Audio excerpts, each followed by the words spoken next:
Alright, hello and welcome everyone to New Moon 2021. Wait a second, this isn't New Moon, this is Pool Party. So hello and welcome everyone to October Pool Fest stream. So today I'm your host playerzero, and as many of you know, New Moon is on the usual break now. So but we have few events lined up until New Moon is back. And today we have the first one, which is Pool Party, and over the next 2 weeks we will have 2 different Prix Friday tournaments. And more information will be at the end of the stream, so keep an eye out. But before all of this, let me explain what is Pool Party and how everything works. So Pool Party is pretty interesting recent format where basically every participant gets assigned a pool of 50 standard chips and 7 mega chips. So these are selected randomly from the full pool of chips. But well, because of the random nature of the format, some limitations were required, or adjustments would be more accurate. So all Giga and Mega chips, or SP Mega chips I mean, are removed from the pool because they are too strong, and some of the basically weaker chips that don't really have much of a benefit have been removed. So things like Recovery 10 or Copy Damage, which basically does nothing, these have been removed so they don't take up any space. And in fact, if you're looking at the stream's background, you can see the chips that have been in this pool. So you can see some of the interesting options that people might have had options to, and obviously we'll go more into that in the different setups. So there were a few other changes. Basically, all chips were limited to 3 copies maximum. So things like area grabs, buster ups were limited to 3, and the Navicust was limited to the base 555. So there is no out of bounds, which I think is one of the more interesting changes. And obviously, we'll see what people end up making up with these limitations. Should be a lot of fun. Alright, and with all of that in mind, going to be joining me on commentary today is Shadow. Welcome to the stream, Shadow. Hello, welcome. I'm excited to do my first N1 GP stream. Alright, we're all excited to have you as well. So with that being said, let's head into our first match for today, with the setups being for Flop Tart vs Buster Cannon.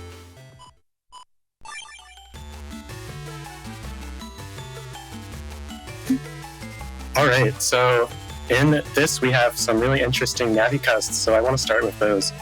Flop Tart is custom heavy, really solid Navicust with +3 cust, super armor, and 400 health.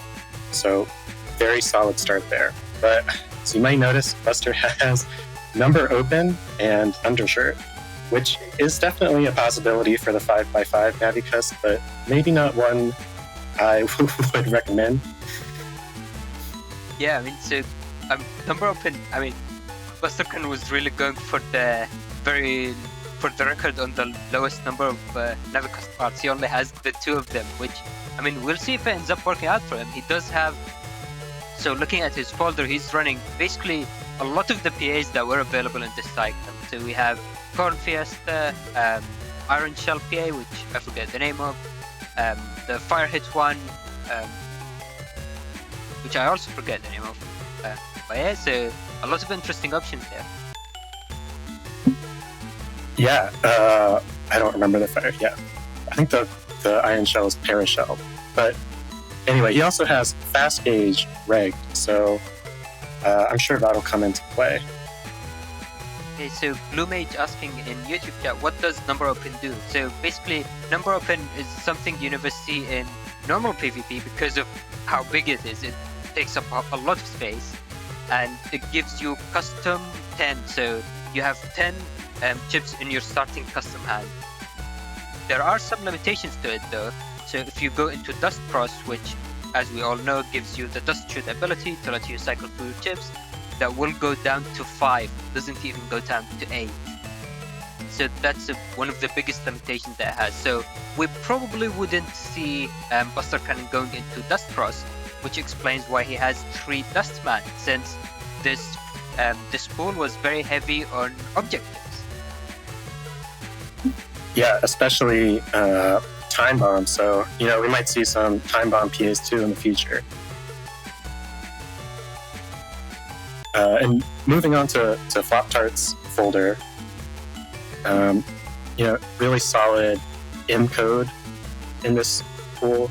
So we have Mega Boomer, Golem Hit 3, and Elm Sword, which are all, 200 or so damage, especially if you charge it with T-Hawk for the grass chip double damage, and also has the Corn Fiesta PA.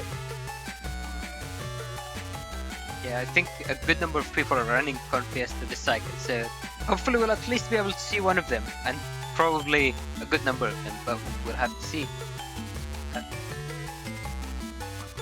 One thing I really like about this pool is that it has Neovari, which, as many people already know, that's my favorite chip, and both players here are running it. So I think both are running 3 area grabs. No, actually, it looks like Flop Tart is running the 3 area grabs, but Buster Cannon decided to go with no grabs, which is going to be very interesting. Flop Tart also has the T code for getting rid of dust, which will probably not make a big deal because it seems like Buster doesn't want to lose 5 of his cust. And also has Mag Coil, very interesting chip. We'll see how that comes into play. And one last thing to really think about is Elm Trap. So there's 2 traps in this cycle, which is Elm Trap and Anti-Sword. And Elm Trap is entirely nullified by Buster's Risky Honey. So we'll see how that plays out. And briefly going into the Navicast for Flop Tart. So I think it's one of the more standard ones, I'd say. So there is very high custom 3, which is very high for this format, and decently high HP. 400 HP is not bad, though obviously that will sacrifice Buster stats, so that is something to keep in mind.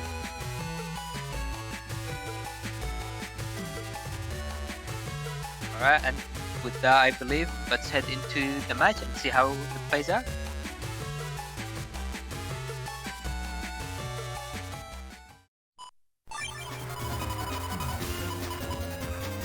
So we can see already with Flop Tart getting that turn 1 PA. So this is one of the common things that people have done, is they put one part as the reg and the other 2 parts as tags, which will allow them to arrive sooner in the hand. And there we go. Let's see if it connects though.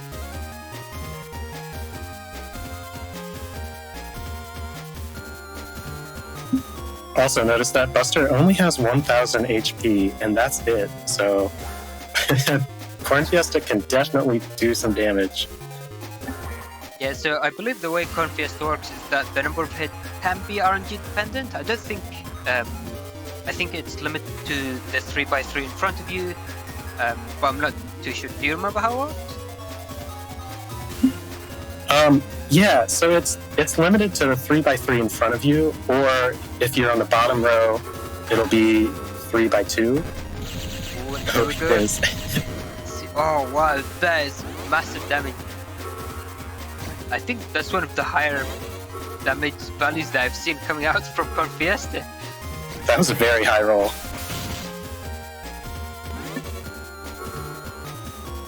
Ooh, nice, and we see Buster Cannon going with that sensor into Dustman, doing decent damage as well, so getting in 310 damage, I believe.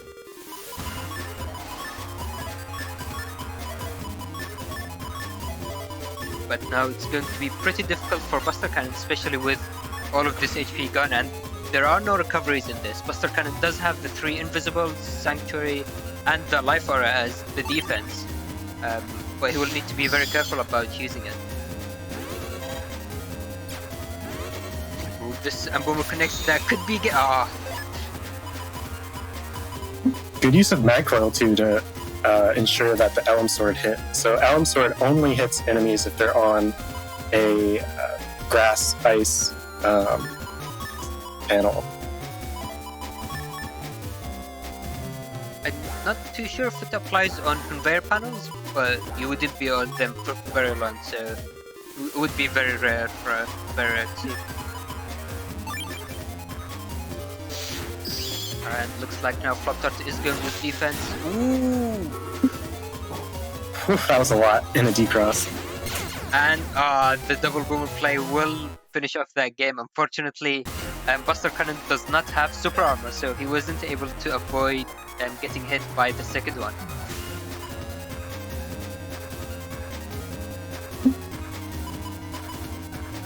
So we've already seen Flamehawk, which I think was one of the ones I'm looking forward to the most, because it's real time and it can potentially do quite a bit of damage, especially with the setup that Buster Cannon has with the Corn Fiesta, which I think was a very interesting decision.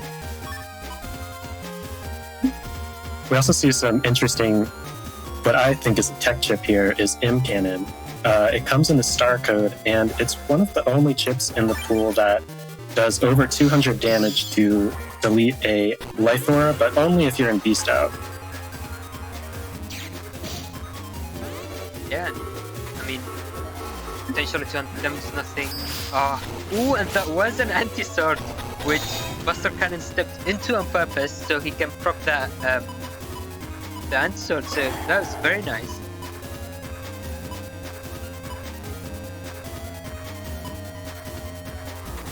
That could have been very painful for Buster Cannon if that wasn't anti-sword. And now they are starting at about an even HP, so both of them at 1000 HP, and we'll see how it goes from here. Yeah, Flop Top not having too many choices here, even with Cust 8. Definitely wants to save the Tengu Man for a potential life aura after being decrossed from Tengu. Yeah, so we do see the fan object is in the pool, but one of the things to keep in mind is that it doesn't instantly remove the life aura. So it sends wind from the back, so in theory if your opponent can mash fast enough, then they can take up the fan with Dustman or Dust Cross before it actually activates. So just something to keep in mind.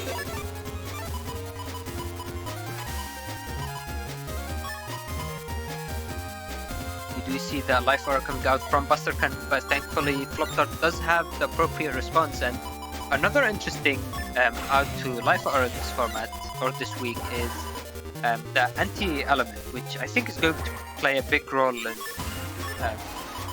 this week's stream.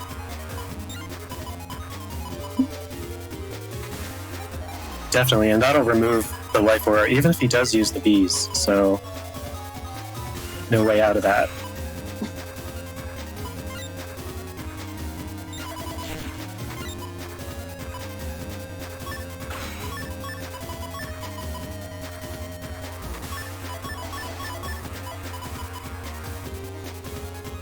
Is considering how much they want to invest into the turn. I believe we are in fast gauge, so the turn does go by pretty quickly.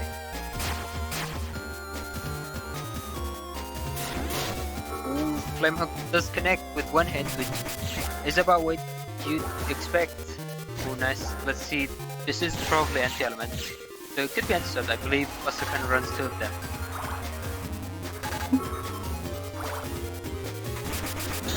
And both people being flashing, so they didn't get hit by the double anti-element proc. And it does, happen even if your enemies happen. So there's going to be some interesting double anti-element face-offs in the future. And speaking of anti-element, one thing to keep in mind is that one of the main issues of anti-elements that there is an elemental attack on the field, so something like sensor or a boomer flying out that will nullify the anti-element if it's used while that's on the field. So if there is the boomer object on the field, you use anti-element doesn't work, just disappears for some reason. I'm not too sure why that happens, but that's a thing, so keep in mind if that happens. Ooh, there goes that Corn Fiesta waiting for the TFC. Quite a bit of damage though. Was pretty close to finish off. Let's see what Flop Tart's going to play. Oh, nice, using the element trap, which will probably activate on Buster Cannon.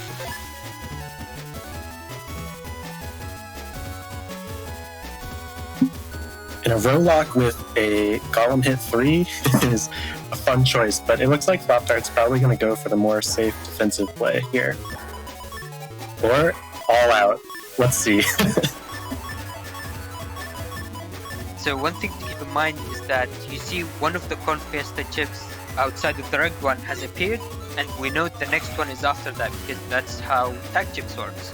If one appears, then the next one is right afterwards, which means we know that next turn Flop Tart will have the option to go into Corn Fiesta. Ooh, but looks like Invis is coming out. Let's see if they survive into the next turn. Ooh, Spazman unfortunately misses.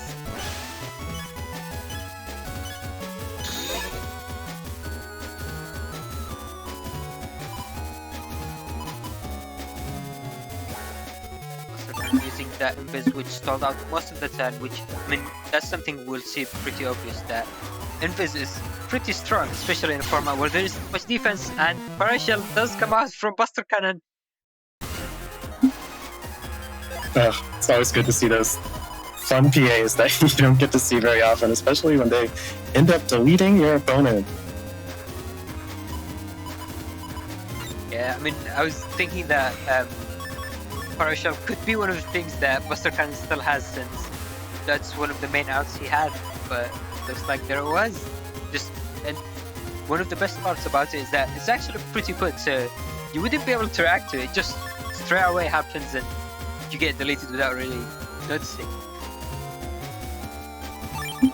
And I think with that, we've seen all of Buster's PAs, so let's see which ones he gets to use this turn.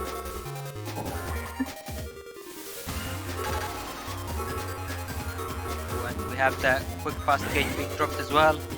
Spazman will deal with that fan, unfortunately. But there is still that Unboomer, so let's see if it connects. Ooh, element trap like this, so it looks like unfortunately we'll get 12 minutes.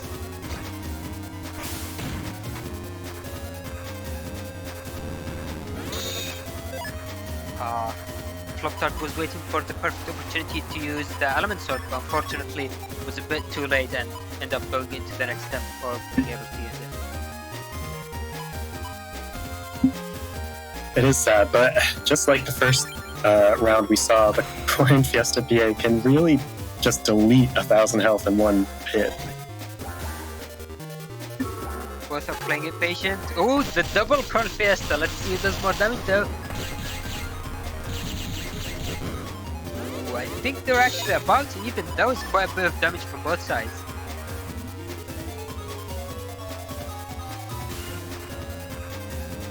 I think close to 500 damage from both of them, but now the field is grass and Flop Tart is in Tomahawk Cross. So are we going to see a repeat of what happened in game 1? Though it will be much more painful now. Just barely dodging. Oh, and the good flash bomb stop too. Ooh, nice. Getting in that damage with nearby as well.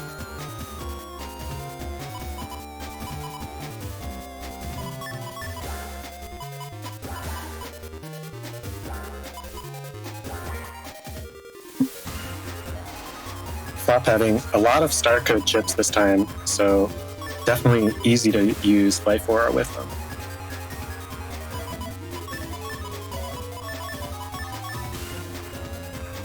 Yeah, and it looks like Flop Tart is going with the anti-element as well, though we might end up seeing the interaction where Buster Cannon uses an elemental chip, which activates Flop Tart's anti-element, which activates Buster Cannon anti-element, which removes the Life Aura. I've had that happen to me, so you never know. And also keep in mind, charge slots do activate Element Trap. Ooh, there goes that double trap, though it could be anti-sword from Buster Cannon. I don't think we've seen either of them.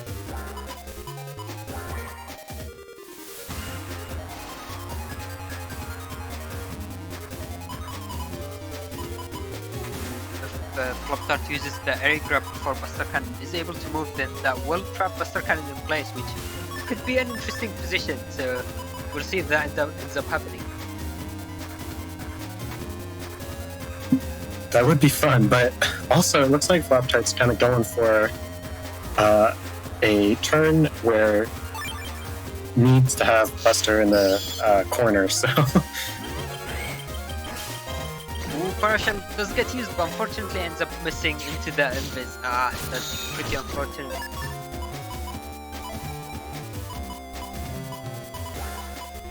What we're seeing here is basically the impact of Fast Gauge. So Fast Gauge does cut the turn time in half compared to normal. In normal it's about 8 seconds, and Fast Gauge makes it about 4 seconds. So what that means for invis, that invis lasts for 6 seconds, so it can last for a full turn and a bit, which obviously makes it extra strong when you want to get out all of your PAs.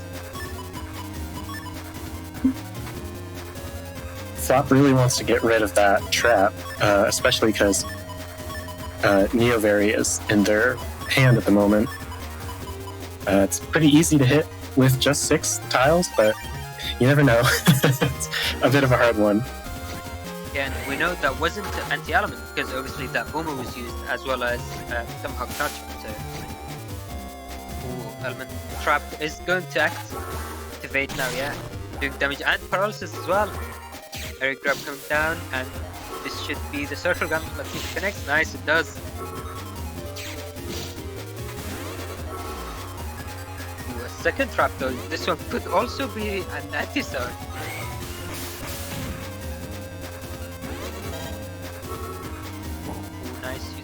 Invis. I think Buster Cannon might be running out of Invis, though it's still a very strong tool now, especially since it's stalling out and we still haven't seen the Flame Hook.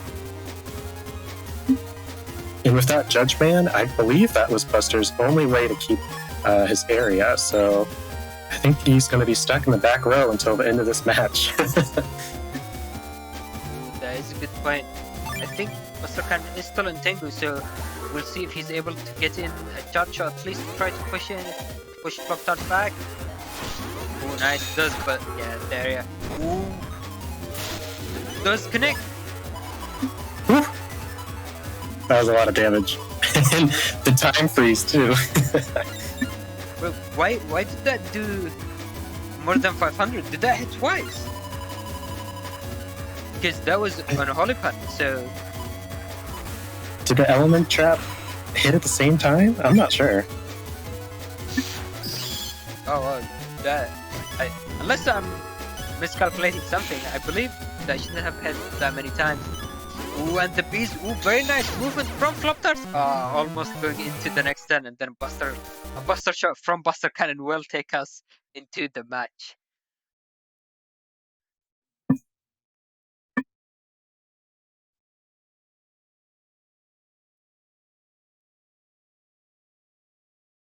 Oh, wow. That was quite the match. So we already started on one. We've seen 3 of the possible PAs that were in this pool. I think there were at least 2 more. So you've already mentioned the Time Bomb PA, and I believe Wave Arm PA were in as well. So we'll see if we end up seeing them at some point. Yeah, there's definitely Power Wave. That's a fun one too. Yeah, well played to both sides. That was a really hype match to see. And speaking of Power Waves, so going into the setups for the next match, it will be Josue vs playerzero.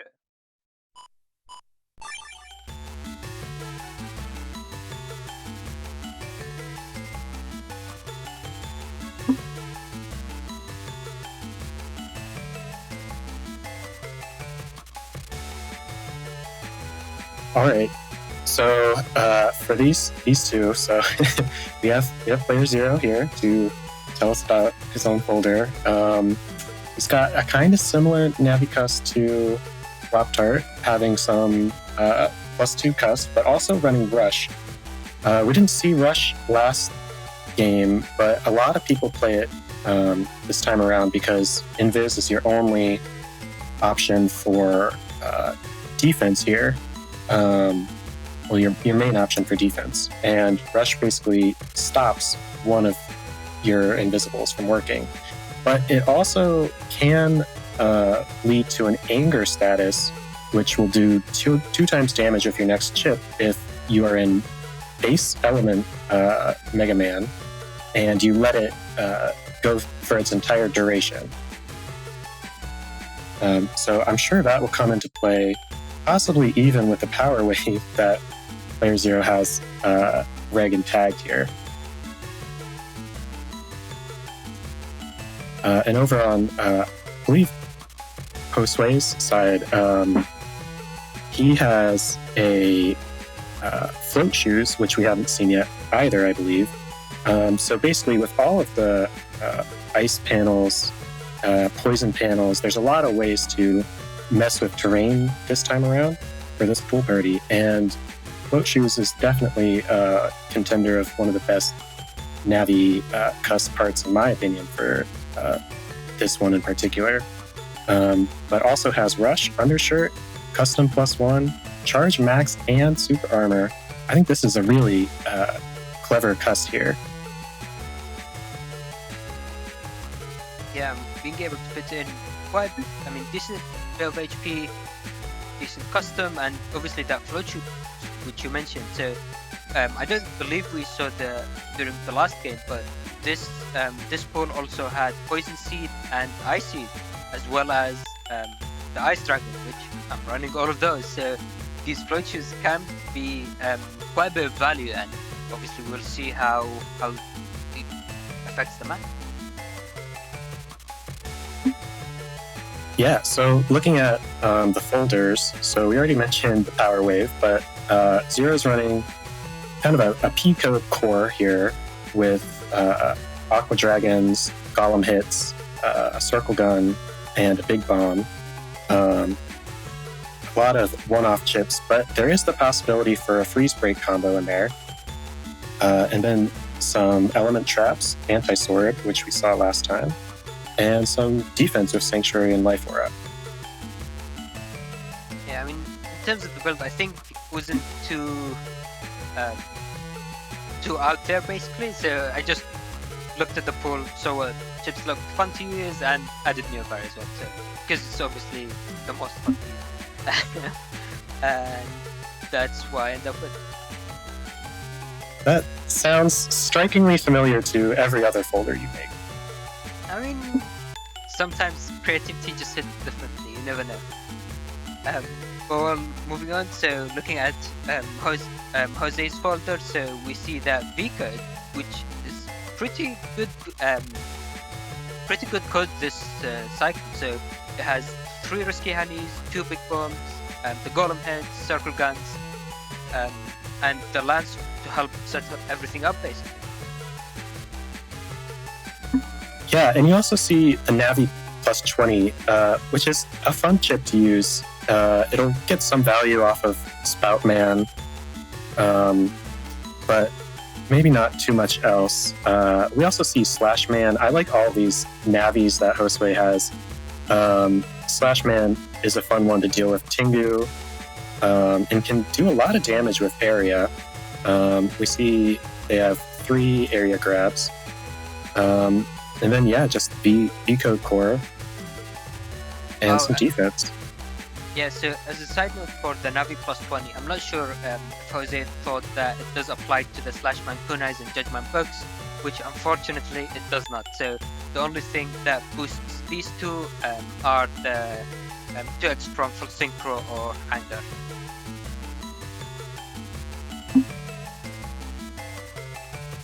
I think it would have been a lot more fun if maybe just Navi +20 did instead of all of the other plus chips, but well, here we are.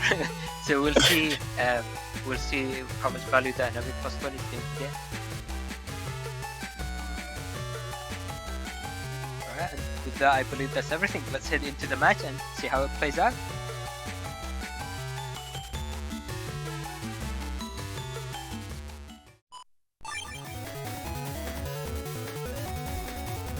Alright, so we see an interesting starting field. So we have the poison field with a bit of a grass, and Jose is already starting with 2 of their bees, but they might want to hold on to them. So as Shadow explained during the last match, which Buster Cannon also had bees in. Bees can be a very, very effective way at blocking anti-element.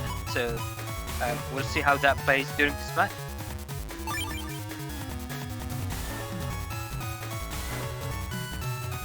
Alright, looks like they are staying in base Mega Man. I don't think we've explained it, but Jose does have 5 colors in their Navicast. And that gives them access to the color bug, which, as you can see here, both sides have it, and Jose end up getting the best of the 4 options you could get, which is the green invis, which makes you basically invulnerable to everything.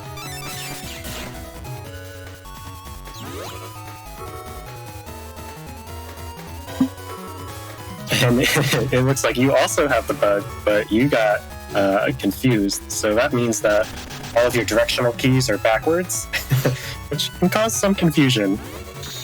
Although it does seem like you waited out the invis and got that anger status. So let's see what you're able to do the next turn. It seems like Josue's going for some defense in Risky Honeys, but doesn't have much else in his hand.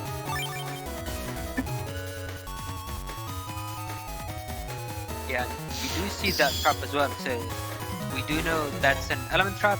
Could potentially make quite a bit of a difference. We'll see how it ends up playing out. At least one of them does connect. Let's see if that lands us. Ooh, nearby goes through. I think, yeah, that was one hit. Ooh, and the cheeky lance right before the fanfare.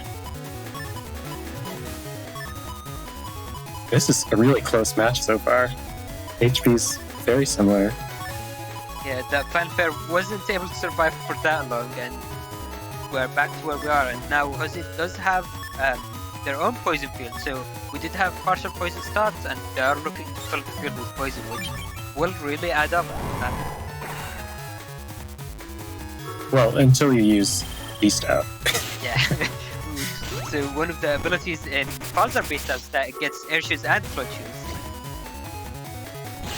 And we see that Power Wave land too.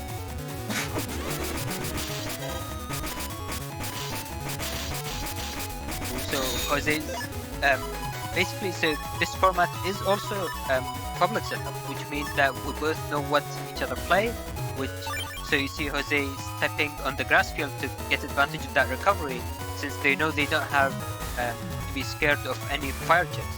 I obviously don't run it.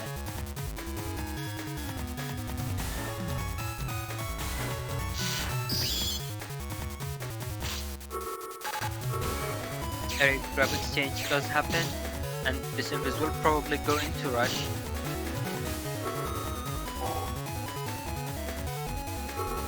Oh wait, rush was already out. I think he used it at the start with the green invuln. That would make sense. Ooh, that golem hit does connect. That was a really, really good timing too on the flashing. Oh, and the decrons. And a buster shot.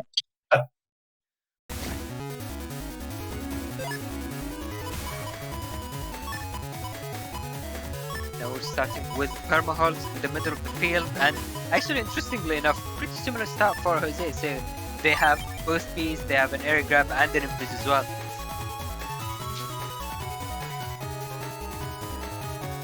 Well, to be fair, even if the turn he would have died on the poison. Oh, and another green invuln. That's a good start.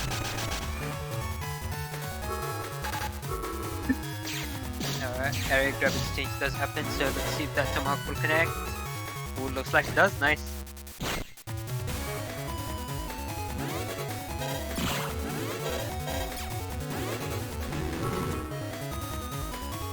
Ooh, and we see that there, so now we know that was an anti-element because Beast was on the field and the anti-element just disappeared.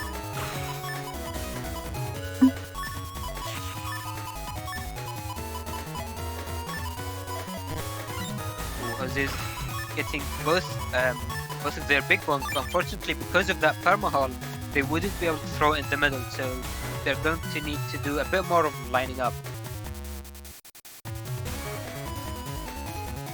Actually, do you want to go through and explain what perma-hauls are, since I'm not sure if everyone's familiar with them? Sure. So they're a certain type of stage. There's a couple different placements for them. This is kind of the more difficult one, especially if you're trying to use Power Wave, but wow, there you go. But so each stage is different, and a permahole means that the hole cannot be fixed in any way, not with Sanctuary, not with Panel Return or anything. And it's just going to be there. It's going to stop area grabs. You can't put... it can stop a lot of navies if you stand behind it.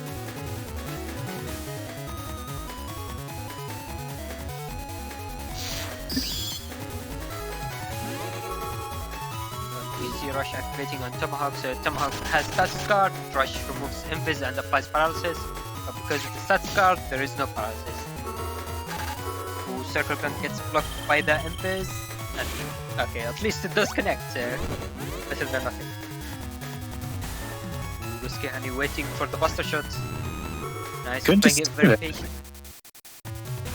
Oh, I was thinking there might be a Tomahawk Beast Charge, but Spout is a good way to block it too.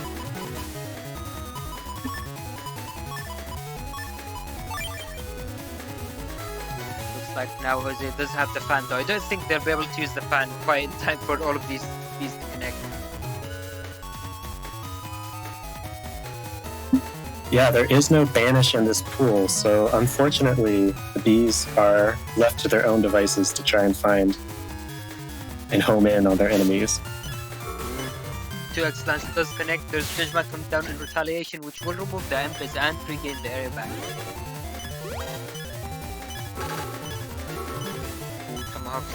Just go down. Flash Bomb will stop any defense. Doesn't look like Josue has any. Oh, and see, here we go. Permahole stop them Slash Man.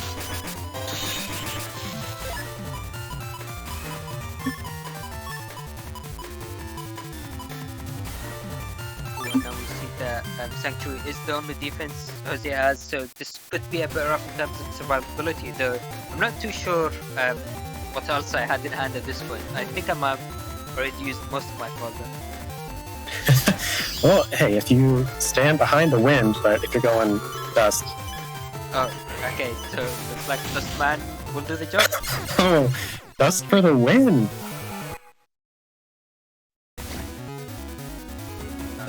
Going into game 3, so we see that starting Invis that Jose has Reg, and they also have Area Grab and Tomahawk Man. Looks like that's their lucky start. Let's see what bug they start with.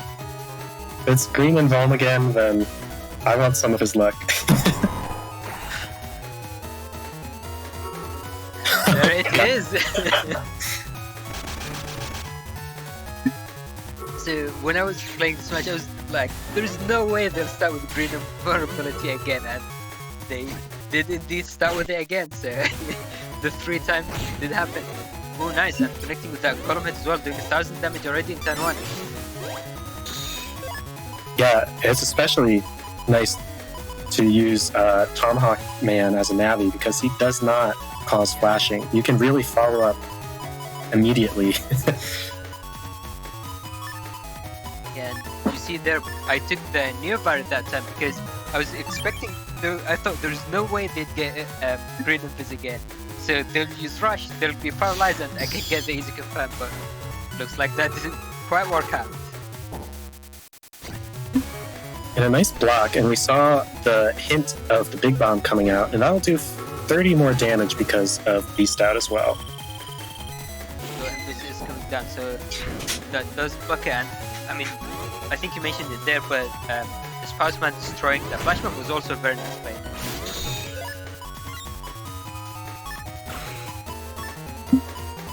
Both players just kind of dancing around, but they're at very similar health now.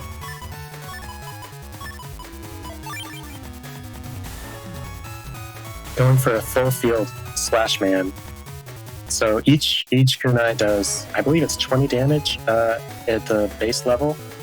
And if you have, you know, all of these panels, you get 60 more damage per row, or per column.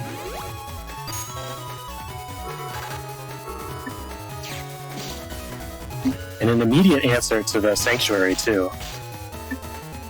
Yeah, so that is one of the nice things about all of these Cs, that they can basically deal with Sanctuary and make it more difficult for the opponent to move. The Wool looks like that was an anti-sword, which is why that final slash from Slashman got blocked.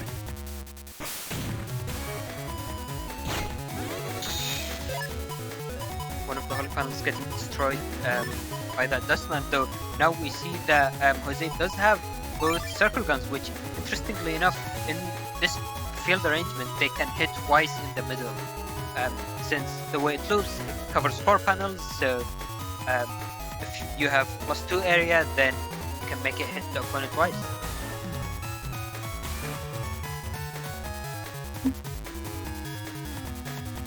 Just don't go into Duskgrass and you'll be fine. And yeah, so Buster Cannon in chat is saying anti-sword doesn't block the kunais. Yeah, so kunais are actually null element, which is very good news for Tango Cross. And that power wave just barely making it onto the holy panel to stop would have almost been deleted. Ooh, very nice. And Jose is able to line up that Dustman to do the object damage as well. And getting in 2 chargers. Ooh, the second charger ending at the very end of the swing. So in this position, if I decide to go into Tango Cross to deal with that life aura, then I will be immediately decrossed. So this is actually very nice timing, I have to say.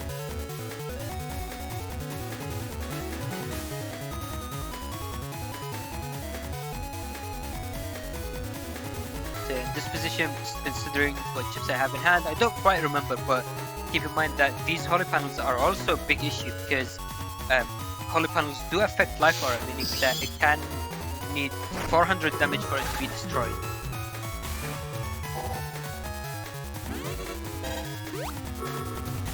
And we see the circle gun come out, but unfortunately the life aura was there first. I see being dropped to deal with these holy panels, so obviously they don't do any impact damage, and there goes that double exchange, but this time both players are losing life aura from the element trap, so this is an even more this is an extreme version of what we saw last game. And the D-Cross comes out too. Unfortunately, it wasn't 2 hits on the back row, but it still helps. Now Jose is going into Beast out with the wood heavy fall, with the wood heavy 10, with the bees into wind and land. So if all of that connects, that can be a very easy game as well.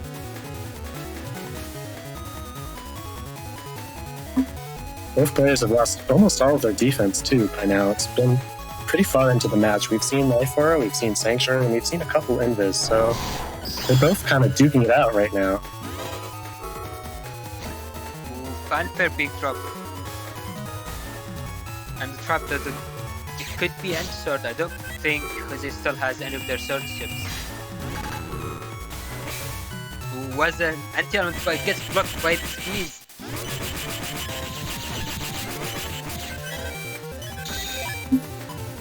And it's also good to note that a lot of people don't have too many buster stats, so a Fanfare on a Sanctuary, while maybe not too impressive in regular play, is very difficult to deal with here. And I mean, we do see those bees in hand, and so one thing to keep in mind is that bees only hit objects once instead of the normal 5 hits that they do to play. So if a bees gets used to deal with that Fanfare, then unfortunately it would be very not effective basically.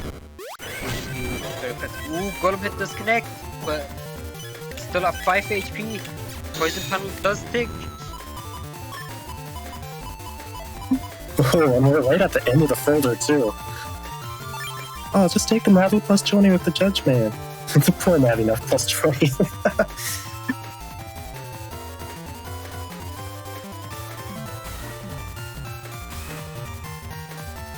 So one thing that we saw during the last time is that during the green invis from Fanfare, poison panels don't take through. So that's going to affect if I decide to. I still have the option to go into Beast Over or take whatever chips I had left, which I'm not sure I had many left. So we'll see how it ends up playing out. Oh, the Judgment gets blocked. And that fanfare does get destroyed. 2 HP, let's see if they can avoid it. Very close to surviving into the turn, but Beast Over will end up closing that match with the feather shots, taking us to the game. Wow, just barely had maybe 2 seconds left on the cusp gauge, but man, that was really close. Yeah, so Beast Over uses chips randomly, which obviously is why we saw that poor Judgeman missing, and then it tries to use Buster Shot. So I believe that Judgeman was my actual last chip. But yeah, that was very well played, and in fact, I believe this is Jose's first tournament they joined. So they already have very strong showing. So very well played, and glad to have you in. Lots of potential. Taking a set, almost 2 off the last Moon champion. Yeah, well played. And with that, let's look at the setups for our next match with Shadow vs ShironaNep.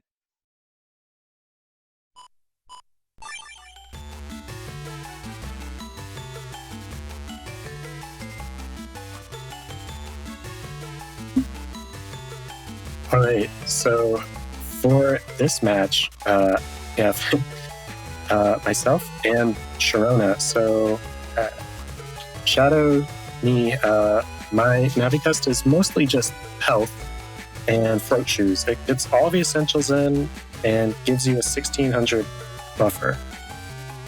Not too much to talk about. We've seen the strength of float shoes in the last match and how Poison Seed really hurt. And I think float shoes is really useful here. And in Shirona's, we have a bit more of an interesting cusp. We have a lot of bugs. We have a double color bug, which will last over a turn if they get invuln or invis. And we also have Poem, which gives you the humor bug, emotion bug, which randomly cycles you through different emotion states. So there's a chance that you'll get anger, a chance that you'll get full sync, which both do 2 times damage. And then you also have a chance to be tired, a chance to be normal, and a chance to be very tired, which stops you from beasting out.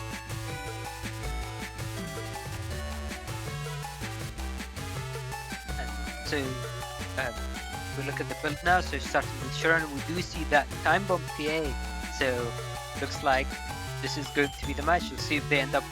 I think it's going to be a pretty uphill battle to try to get that stick, especially with the emotion bug, which obviously Shirona is trying to go for that 2x.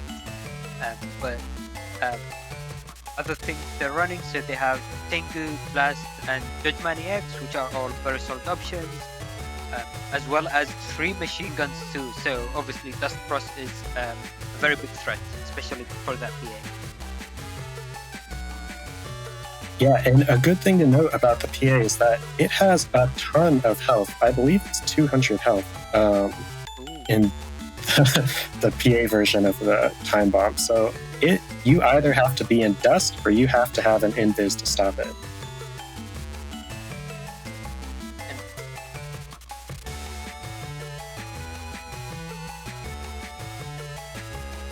And it's also good to note that Shirona is in Gregar. I don't know if we've seen Gregar yet, but they have attack +1, which is bug, so they'll have a buster bug.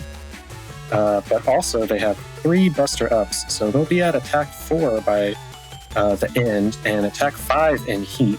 So they have a way to deal with Life Aura in Heat Beast if it comes to it.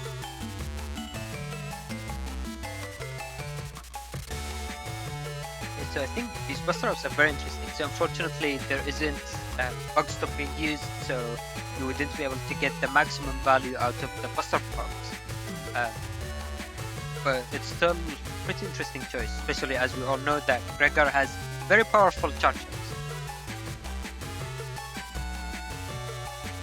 And I think it's a good time to also note that you see a lot of these EX navies. It's because the non-EX version weren't available in the pool. So you have a bit of alphabet soup on both players' navi choices, because there just wasn't any available in Star Code, but it still has the only way to grab back area with Judge Man, a really strong life aura removal with Tengu, and one of the few checks to T-Hawk in Blast Man EX.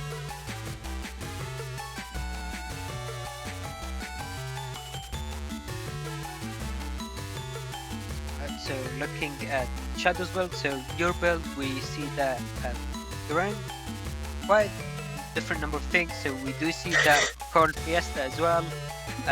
We have the normal invis, area grabs. We see 3 boomers and the 2 senses freeze. So I think that's going to be a very interesting play option. So one of the things I believe, I don't think Buster can use that actually, but one of the plays that you can do with it is put sensor in the middle, basically force the opponent to step into the perfect range for a boomer.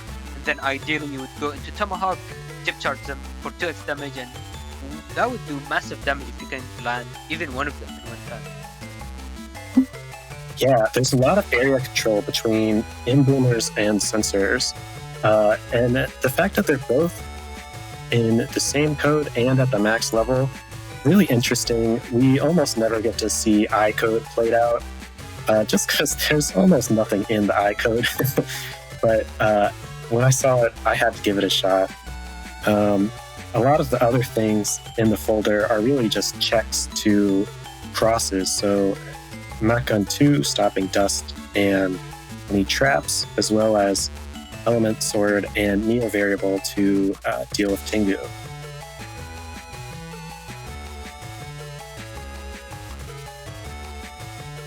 Yeah, I believe that's pretty much everything for the setups. Let's head into the match and see who gets their PA first, I guess.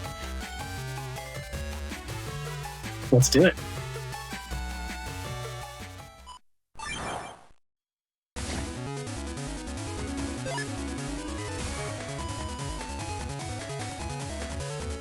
Alright, so we see the custom 5 from Shadow. I believe that's the lowest custom we've seen until now, so we'll see if Shadow ends up struggling with that.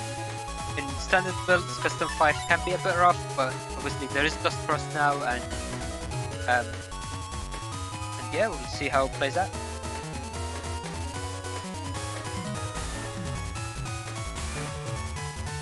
Shadow does have the 2 area grabs in hand, anti-element, and the and the invis. So Shiron doesn't have brush, so there is no need for Shadow to worry about that. Shirona also has 3 mech guns, so it is going to be rough if you're trying to use dust at the start, or if you're trying to use dust to check that time bomb. We see the mech gun come out right there with a humor proc, so we'll see how many. Oh, and another one. So seeing Shirona starting with that green invis, which, as you mentioned during setups, in level 2 color bug that lasts for a bit over a turn, which that is going to be very big. Getting a free turn at the start with nothing to worry about and just fishing for these 2x procs for free is very big for Shirona. And ending the turn with a flash bomb there is really rough, because you're not able to start the turn with an invis, and you're probably just going to have to leave the other invis that was from the first turn. So Shadow is still considering taking, and looks like that's going to be the play. Ooh, time bomb plus coming down, and invis being used in TFC. The invis in the TFC should be more than long enough. Okay, yeah. Okay, so I wasn't too sure if time bomb plus was one of the PAs that had different levels, or if it was all going into time bomb plus. Looks like it all was, so that was potential 700 damage, or with the 2x 1400 damage that could connect.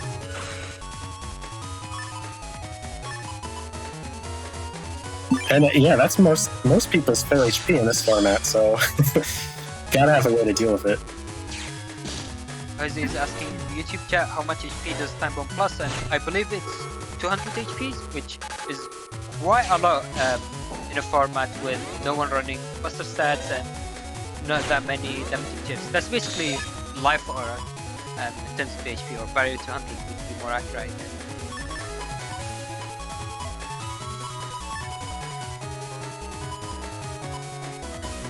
You can see there's not a lot to use, but since we've seen Time Bomb come out, Dustman can be used freely. We also already saw that Blast Man EX already getting used, so there is no real risk for that. Come on.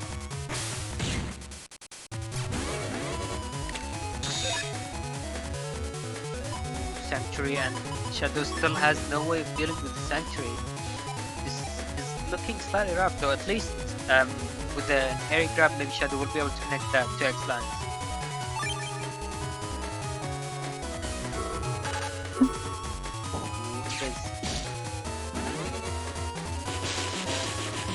Just barely missing out on that 2x, and I believe that was the final of the 2x. I mean, that was the final of the machine guns. Ooh, and we saw that tank gun connect. Nice. Now, Shirona is especially trapped in place. They aren't really able to use their area that well. Yeah, still kind of not getting a lot of chips to use this last 2 turns, but do get a little bit of chip damage from T-Hawk slashes. Shirona might be holding on to Invis since we already saw a second. We already saw the second 2x proc being wasted. Oh wow! Double tank cannon into a machine gun. Unfortunately, all of them missing. Just a lot of angry guns here at the end of the turn.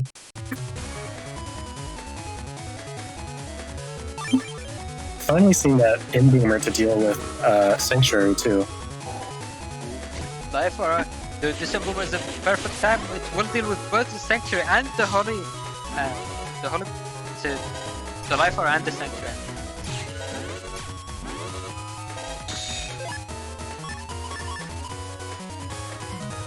I think in terms of changing panels, the way Boomer works is that it changes the panel before, actually after it hits, so that wouldn't have gone through. I'm not too sure. I believe it's after the hit as well, but I can't be certain. Yeah, it should be written in the guide. When we see that Corn Fiesta, though, the D-Cross does come out. Ooh, TFC, nice. Let's see how many hits. Ooh, pretty good. That's not bad, doing about 600 damage. Dealt with one of the Holy panels, but there's still one left. And these boomers will probably deal with it very quickly as well. And it would be actually a trap for Shirona to stay in that one panel. So this is one of the things people have to keep in mind when they're playing, is that if you have a position like this where you want to stay in one panel, you still want to vary your movement so your opponent doesn't get free hits on you in that one panel. Let's see. Oh, the breath does barely miss as well. Ooh, Judgman will connect though, doing the D-Cross. Saving him from being decrossed from heat too. This is a really strong turn. Ooh, counter it! Oh, nice!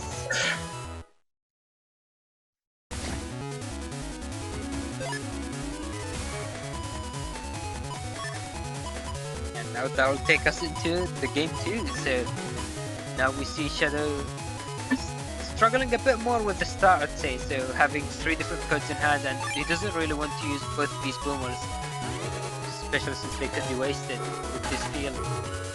Oh wow, time bomb plus turn 1 comes down, man. but that green invisible last. Wait. Ooh. Just barely not enough, and Shirona was blind and had no idea what was happening here either, or that I had green and Vuln, so perfect timing on their part. That timing. That was very, very close. Very nice. And now, nice being patient on that defense, using the invis to block The Plasma 2X, ooh, and Machine Gun comes down. We still don't know which trap Shirona has, and unfortunately Shadow is unable to get out his anti-sword. Actually, never mind, Shirona only has that one element trap, so we do know which one it is. So Shadow will want to have good defense or remove it with an anti-damage. I mean with the machine gun.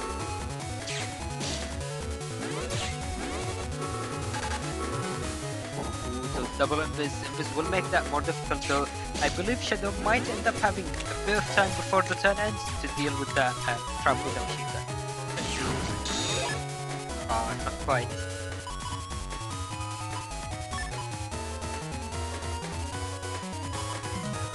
This is a 5-code hand. This is actually very rough. Though it looks like Shadow is deciding for the life or instead of the Sanctuary or the Judgment to try to regain area. I don't think Shirona plays many sword chips, but they do have Slashman and the two Slashman and the Slash Cross. So going with defense was the correct play.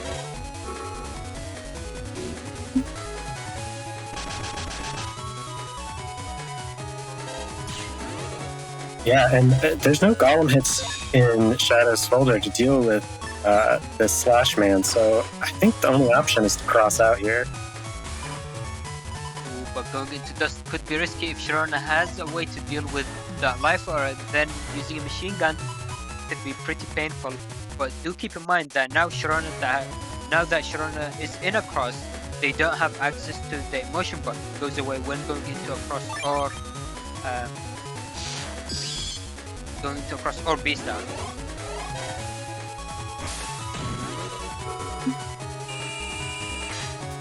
So we see a bit of a weird turn here. Shirona doesn't want to get hit or decrossed, and Shadow doesn't want to step down for fear of Tengu removing the life aura.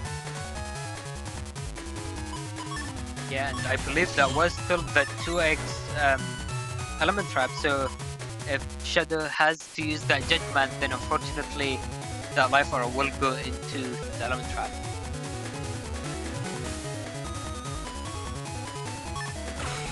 I think the play there could have been to try to bait Shirona into using the Tengu Man stepping down and up, but do keep in mind, I don't think we've mentioned it, this match was being played at around 50% connection, so trying to rely on something execution heavy would be pretty risky, I'd say. Yeah, there is that 2x element trap dealing with that life aura. Now Shirona did use all of their buster ups, so I believe they are at attack 5.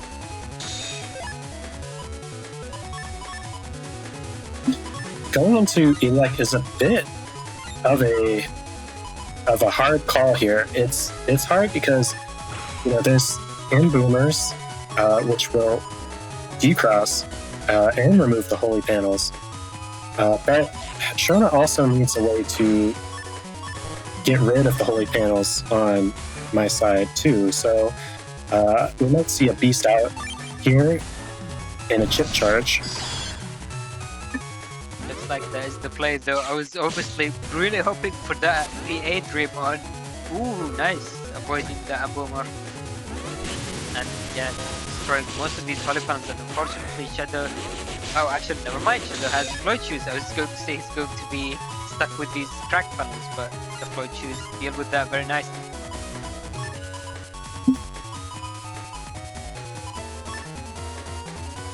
Yeah, we definitely see a lot of interesting play with a limited Navicust. I like these chip charges. Basically just a mini Geddon. Slashman is coming out, that will connect.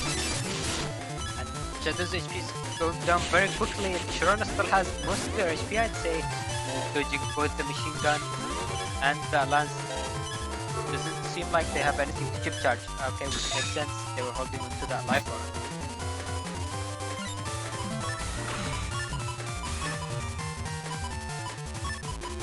This is starting to look like a pretty difficult position for Shadow. I don't think you have any good way of dealing with the Holy Panel and Sanctuary.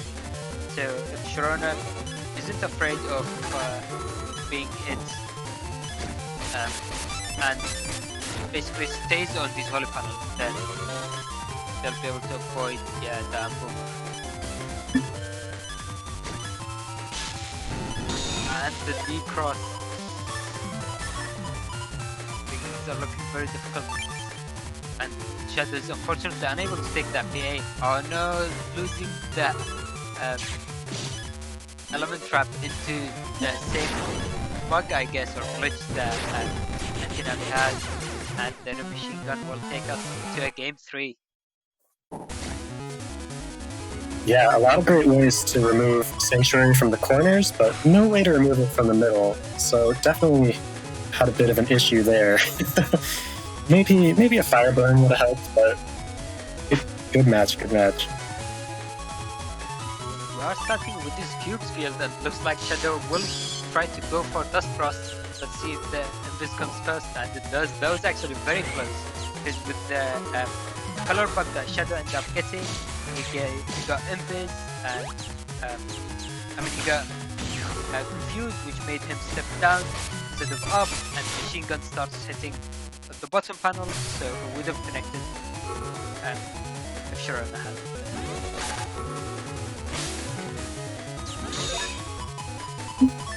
Right, well that was a pretty brutal first turn. From 1600 to 1040 health. Especially with that Slashman humor proc, it doubles the damage of the kunais and the last hit of Slashman, dealing a lot of damage, even if a small amount of area.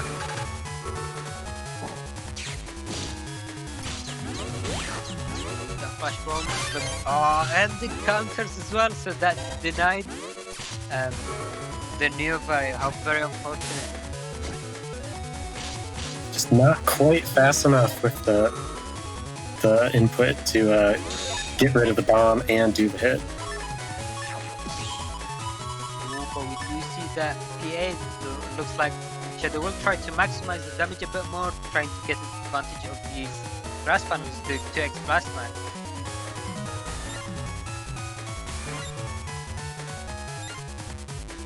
One of the advantages of using the PA is that it does take up 3 spots out of 5, so that's more than half of your hand just being used for these tips.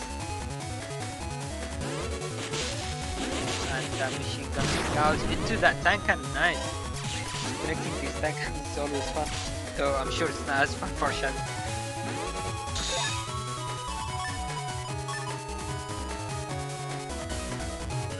With another defensive turn, so what Shadow's doing there is probably waiting for Shirona to use most, if not all, of their invis, so they wouldn't be able to TFC or block the Corn Fiesta. Ooh, and dealing with the Sanctuary as well, so Shadow doing pretty well by waiting actually.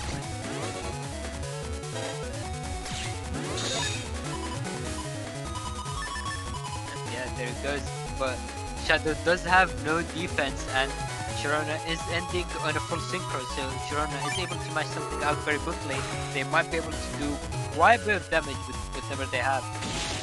And it looks like it was a machine gun. Ooh, contrast that does land. Nice. Quite a bit of damage, I think it's around 600-700 damage? Yeah, I think Shirona was at 13 or 1400, and it also dealt with almost all of the Sanctuary. You know, good one square to get hit by a Mega Boomer in the future. And in fact, I think that was exactly the same panel that survived Corn Fiesta in Game 1. So maybe there is something to look into there, who knows?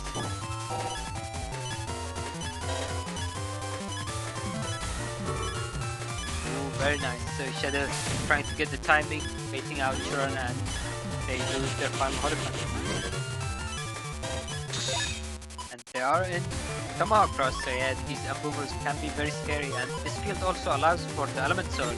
But that being said, Shadow does have these different codes in hand, so he wouldn't be able to take more than 2 chips this time.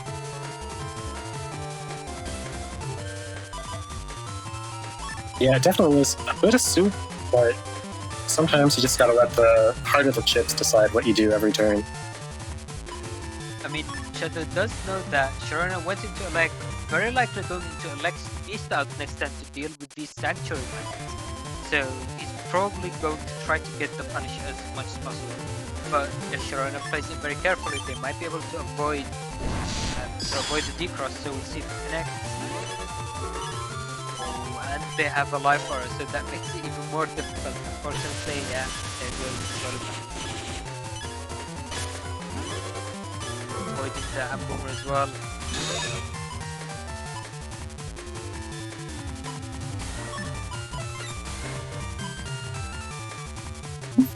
So a couple options here for getting rid of Life Aura.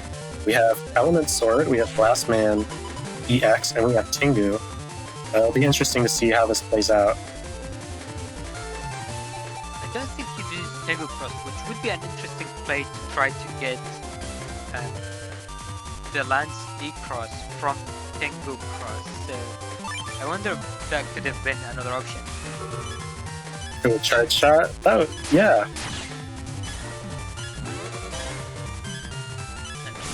Yeah, it looks like Shirona's playing very patient, breaking panels, nice. So, Flow Shoes does protect from cracked panels, but not broken panels.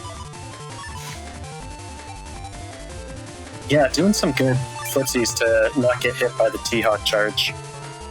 And also not getting hit by the Lance. Ooh, and now going into fire, so that might be one of the ways Shirona ends up going for to deal with the Holy Panel, I mean with the Life Aura. Tengu EX, fortunately misses. And there goes that chip charge, those will activate the anti-element, which on grass does 2x damage. 4 HP, let's see if they survive. Oh, that will finish off the match. Oh wow, that was a real nail-biter.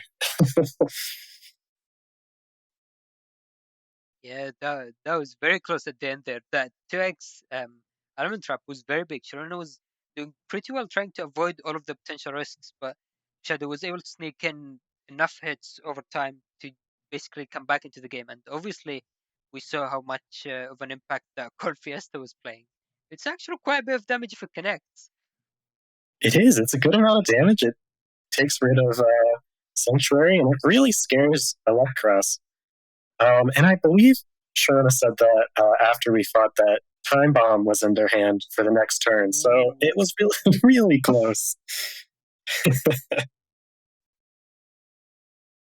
Yeah, well played to both sides. That was quite the match, and we see that thumbnail with the big difference in HP. But yeah, well played. And with that, let's head into the next match with Buster Cannon vs Master 6.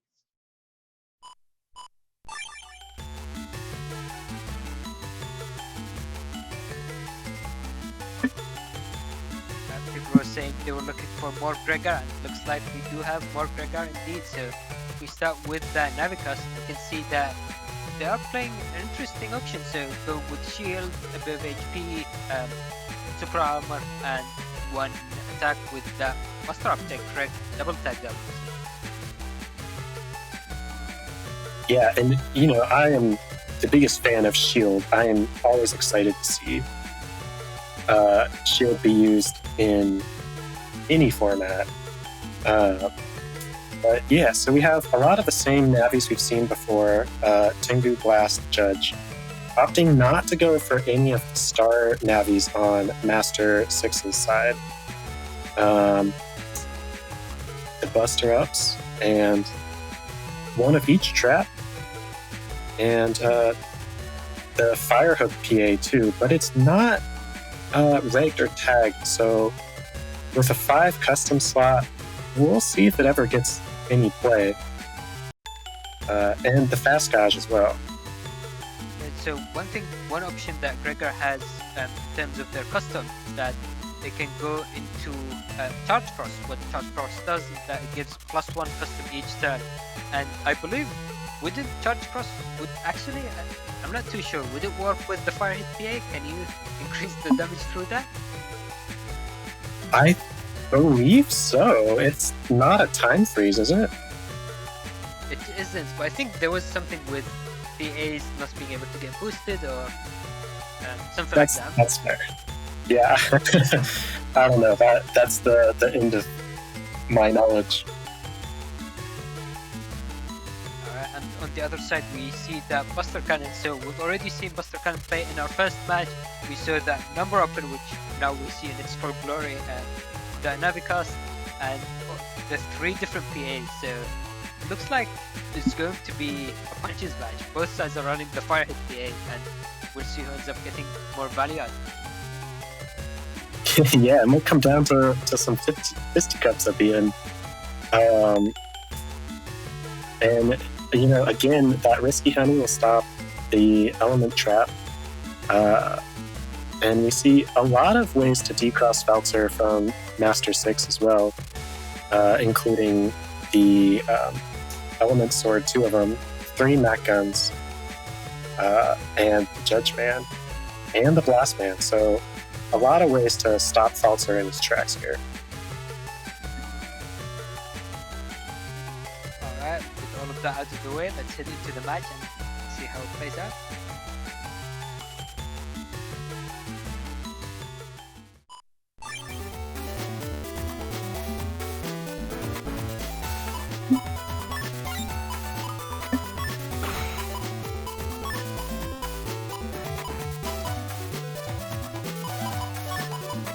So we do see that custom 10, which is something very rarely seen in PvP. I believe it's not as bad in PvE, so you can use it in the story, but PvP doesn't get used much. And we see Buster Cannon starting with the fast gauge straight away into Anti-Sword and Sensor. A nice hit from Sensor into Dustman does a lot of damage. And Unfortunately, yeah, the one panel that Buster Cannon could have been in, he was, and avoided the element sword. And looks like there it is. That's the Corn Fiesta PA already. So that's the best part. I mean, the only good part about number open, that you get a third of your folder in your starting hand, which does make it more likely than usual to get PAs. And there goes that Fiesta. Ooh, that's actually pretty low number of hits compared to what we see today. yeah, we really do need to test that a little bit. I think if they're pretty far away, it seems to hit a little less, but I feel like we've also seen it hit like 10 times in the back corner as well, so.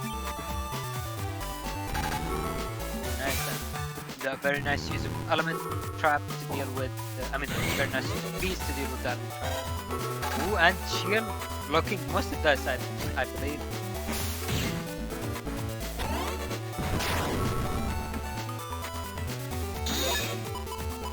Tank Cannon ends up missing, and yeah, fast gauge very affects the turn pace very much so, and we see both players basically going out and using a lot of their chips.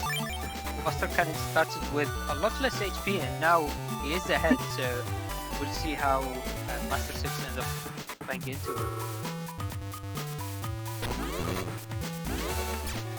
Flash will come down, unfortunately using the shield. Nice, getting the connection with the nearby. And he was able to remove the trap with the machine gun right at the end there, so turn was not for nothing, but he did end up eating quite a bit without that shield. Yeah, so at the end of turn, Master 6 used machine gun, and since Buster Cannon doesn't have super armor, he is flinching, and he's considering going into ground cross, which gives super armor. Unfortunately, ground cross gets decrossed by a machine gun. So looks like Buster Cannon is going to switch crosses in spout, which should allow him to hopefully avoid at least one of the hits that could come out. Ooh, looks like they both cross. Yeah. Let's see if the flame hook connects on grass though. Even if it doesn't, that's still good damage. Ooh, there it goes. Going into spout cross really helps with the ice panels, because he does not have anything other than number open in his Navicast. Helps him align it to hit with the flame hook. Yeah, now so Master 6 isn't running brush, so Buster Cannon doesn't have to worry about that when using his defense. And and he only needs to get in that single buster shot. So let's see if Master 6 is able to survive at least a bit more. Don't forget that single invis. Oh wow, getting the iron shell delete. Nice.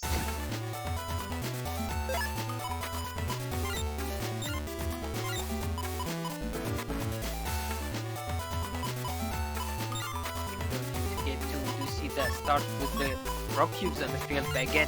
So Master 6 is running 3 machine guns, which seems to be a popular option that people decide to go for.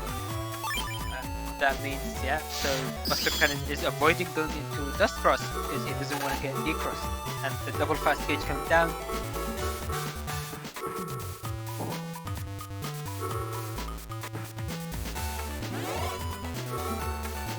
Barely missing out.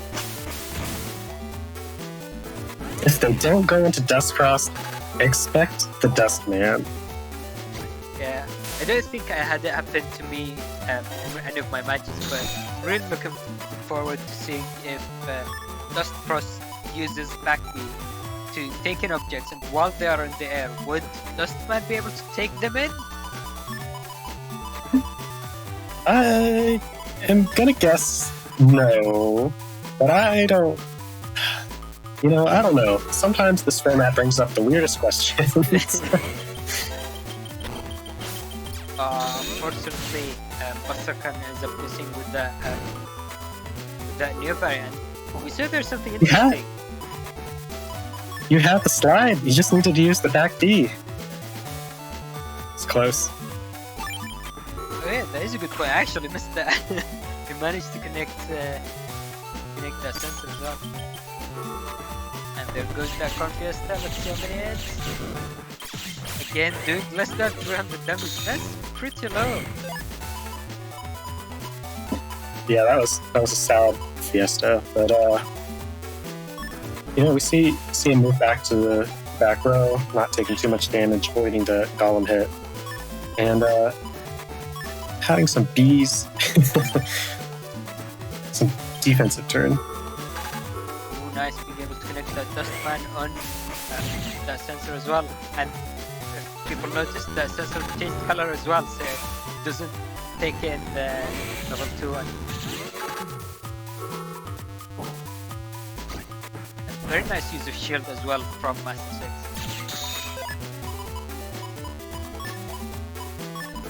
So Jose in chat is asking, in YouTube chat, asking, does the damage from obstacle do the same as Dustman chip, since Dust Frost always does 200? And the answer to that is yes, they also do 200. And ooh, we saw that PA. I think the shield stopped a hit. That was interesting. Maybe it was just a buster shot. I think it was Buster Shot, because wouldn't the PA be breaking as well? That's what I'm thinking.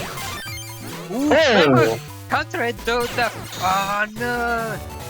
Oh my god, that was almost the dream, right? A ×2 phone hook PA that gets a counter hit. Yeah, explain it. yeah, basically the way Flame Hook works is that it can potentially hit twice, 2 panels in front of where Mega Man is, but the first hit applies flashing. So the first hit comes through, applies flashing, the second hit misses and doesn't do much. But if you can get a counter hit with it in that exact position, then the first hit will give the counter hit, which paralyzes the opponent and doesn't apply flashing, which allows the second hit to connect, which would have been massive damage and maybe even enough to bring back the game. But unfortunately, that flash bomb closed that out at the very end. Yeah, just one panel away from certain destruction with a double damage flame hook PA at the end. That was great. Yeah, well played. And again, another, I believe, new player is Master 6. I don't think they've really joined in previous New Moons, though they have been playing in the matchmaking channel. So you can see that they've been putting in that practice. Definitely. All right, and with that, let's look at the setups for our next match, which with 2 players that we haven't seen the stream so far. Actually, we did see Flop Tart in the first match, but it's Das vs Flop Tart.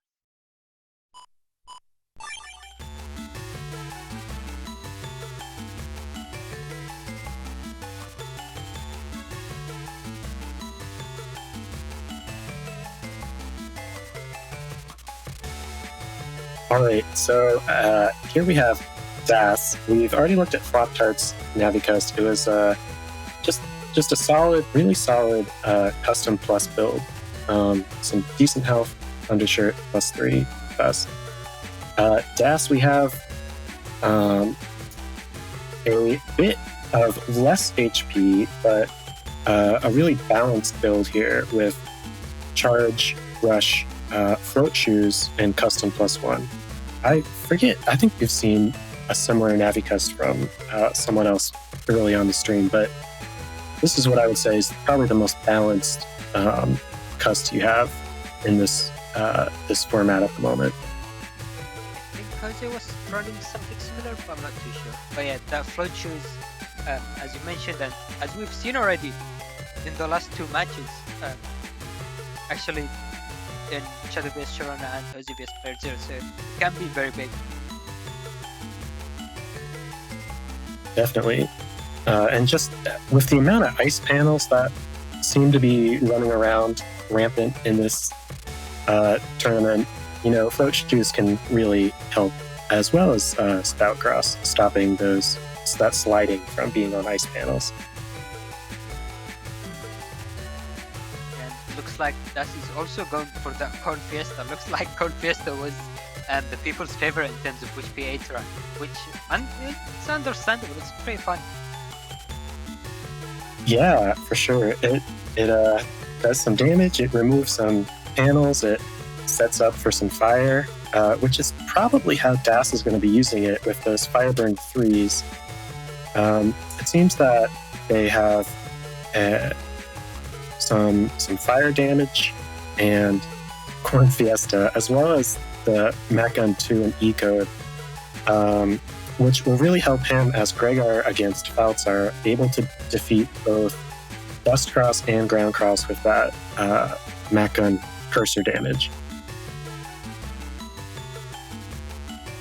And there is a question in YouTube chat, so asking why none of the players are running Giga Chips. So this format is called Pool Party, which is a bit of a unique format where people are given a limited number of chips, and Giga Chips and SP Mega Chips are removed from the pool since they are too strong. And the other main thing to notice is the Navicust. So you see everyone's running running by the limitation of 5x5 in the Navicust, and that's one of the other rules as well. Yeah, so you see, a lot of otherwise kind of fun things become very competitive in a format where you have a bit less HP and the chips across the board are a little bit strange. You see Corn Fiesta becoming, a closer for some of these people.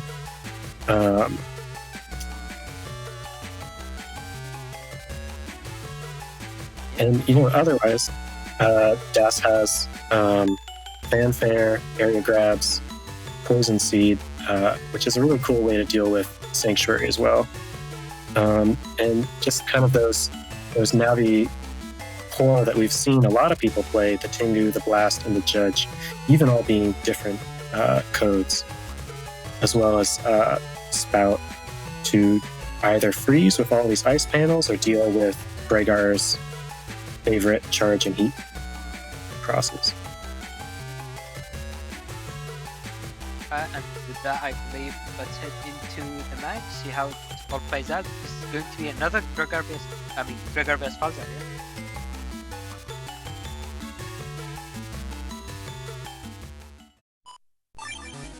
I'm just excited for the potential of another Corn Fiesta, Time Freeze, Corn Fiesta. He's a pretty fun to see.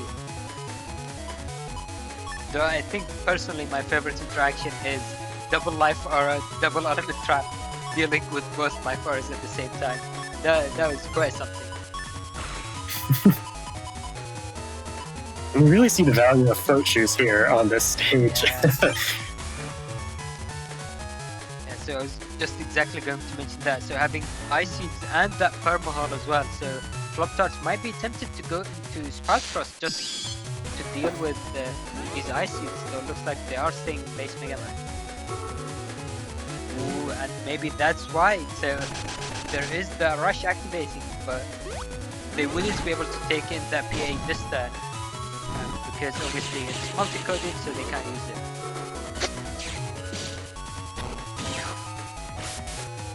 Ooh. Just barely missing the input for that DO variable ×2.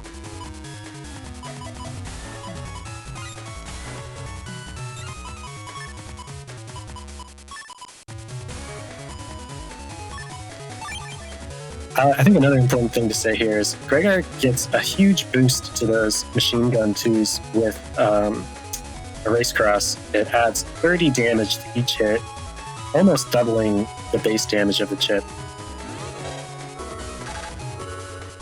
Oh, and there's the Chrome Fiesta. Oh wow, that was quite a bit of damage as well. Very nice.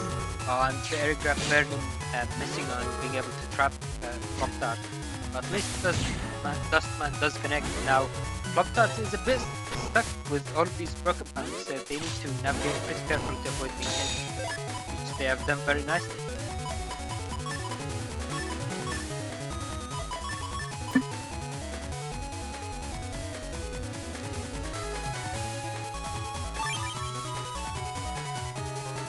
Looks like Dust taking a bit more of a defensive turn, going with that fanfare, which can be pretty nice if Tart doesn't go into Dust first, which looks like they are going into Tomahawk. Ooh, Element Sword. Never expect that Element Sword to come out. Nice. Blast Man.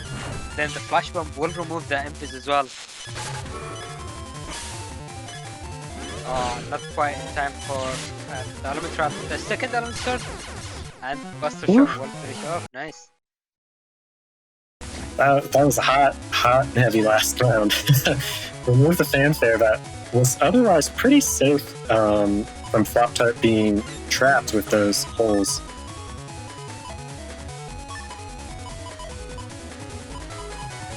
And an immediate heat cross. So not charge this time, but heat. Let's see how that goes for Daz.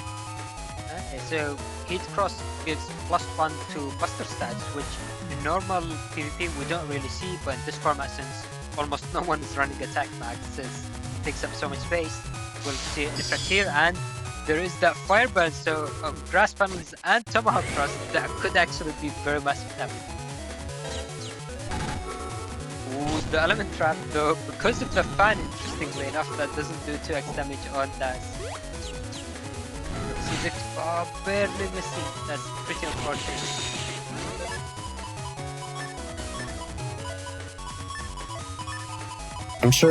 We'll surely see Tart get out of T-Hawk for this round, right? Yeah, I mean, they already saw one of the fire burns that does run 3 of them, so they can be pretty scary, especially in E-code. Well, let's see if the second one hits. Ooh, and Boomer misses. Element Sword also misses. And that dodge, very nice. No, why? Use charge. Yeah, should have just used the charge shot. That would have done the D-cross and way more damage compared to just Dustman. Does create a hole at least, which might be helpful. Oh yeah, actually, since we're going to see Poison Seed this time, if it does land, this is one of the interesting properties that seeds have, is that if you throw them on a broken panel, they don't do anything, they just go away. But if you throw them on a fixed panel that is surrounded by a broken panel, then the broken panel will be replaced by the type of the seed you throw. So Daz throws Poison Seed and the sticks, then these broken panels will change into poison. Just something to keep in mind. Hotman does connect and do a bit of damage, not bad as DFC. They were both able to avoid the D-cross. No spout ran into heat. Ooh, and that You'd love to see a Poison Seed counter hit. going into Beast Out with that Corn Fiesta. Ooh, let's see if it connects. This in theory, could be enough for game. I think, actually. I'm not too... What's the limit? I don't actually know. I want to say it's 14, but I am also not certain on that. You'd have to have some pretty insane luck, though. Ooh, Oh, there we go. the double fiesta, let's see. Ooh, but look, I think that's end up getting a bit more from the exchange.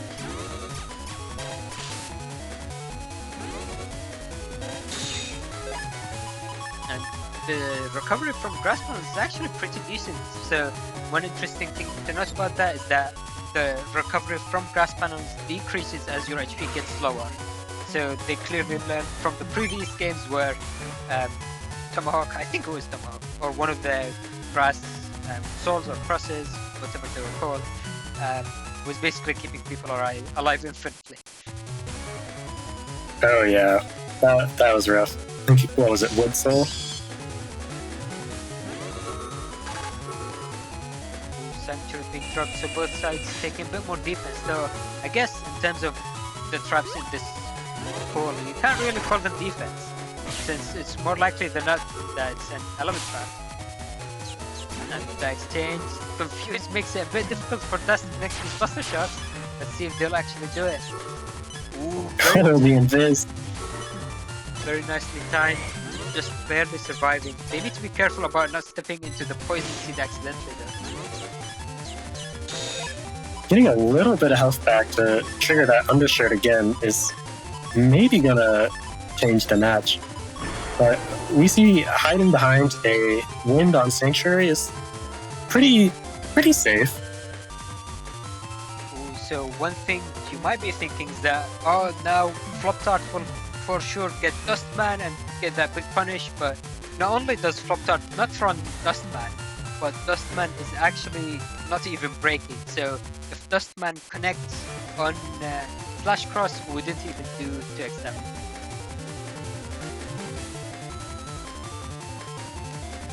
I don't think even the cube that Dustman takes becomes not breaking anymore, for some reason. Yeah, definitely something to keep in mind. So unfortunately that Judgment misses, but that still has the option with that Flash Bomb. We're going through the chips quickly. No, the ambo will come down. Ooh, nice! And using that Beastbuster. Gregor Beastbuster gets those 2 shots before Flop could get off a single shot. Coming down to the wire. Yeah, and so one thing at the start of this match, we had a slight sound effect that played, and what that means is that one of them has Invis color bug. But since we know what Navicast both of them are running, and Flop Tart doesn't have color bug at all, that means Das got it. But I'm not sure if Das managed to pick it up on that sound cue, and they are going into Heat Cross, which with 3 fire burns and grass panels, that does make a lot of sense, I have to say. Nice. Actually, they did connect it. Oh, wow. I think it was both, yeah. And now they're trapped on that one corner. And that will connect. Whew. That was quite the exchange. So Very fiery start. that does give Flop Tart anger. Are we going to see the dream of 2x Corn Fiesta? Ooh, and the Sanctuary wouldn't help with that, so that connects, that could be very big. Yeah, you probably want to start with an Invis. Definitely. No, alright, let's see. And obviously, Flop Tart decided to stay in base Mega Man. Sparksman and... okay, nice. Trying to bait out the TFC with Spout. Yeah, that ended up working out. Having to throw away Sparksman is more than worth it to avoid taking all of that damage.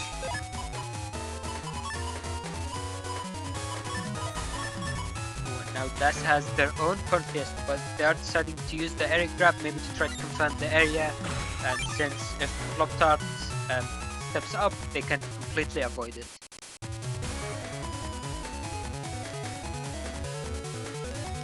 Going into a race for that extra damage on the machine guns. It's getting close. They're close in health, but maybe Das has a bit of a lead here with the Sanctuary and about 300 health. So I mean, that could very easily change. You do see the 3 emblems that Flop-Tart is running here. And they're, ooh, double hit. And Rush activated, so Flop-Tart will probably try to get in this, but taking a lot of damage from both these. Another anger. Oh! That was really a all or nothing play there. Trying to keep the anger for whatever was in the back for the next turn. Maybe even Neo variable. Yeah, that was a pretty big punish having both machine guns that turn. So if Flop-Tart was able to step up and then use that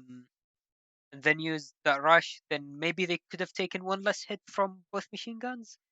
That could have helped quite a bit, but yeah, well played to both sides. Yeah, it's always fun to see those corn fiestas fly. Yeah, definitely. And also, I mean, we don't see it as often in standard, though it does definitely get used, but people using rush to punish the opponent for having it is pretty fun to see. Yeah, when Invis is your only defense, you really want to run rush to stop them from, just get rid of one or more of those chips so that they only have 2 of them. But anger can impact the match much more than one extra Invis can. Yeah. So it's always fun to see what players come up with to use their anger procs for. GG's, well played to both sides, and with that, we'll head into our next match with Master 6 vs Wintegral.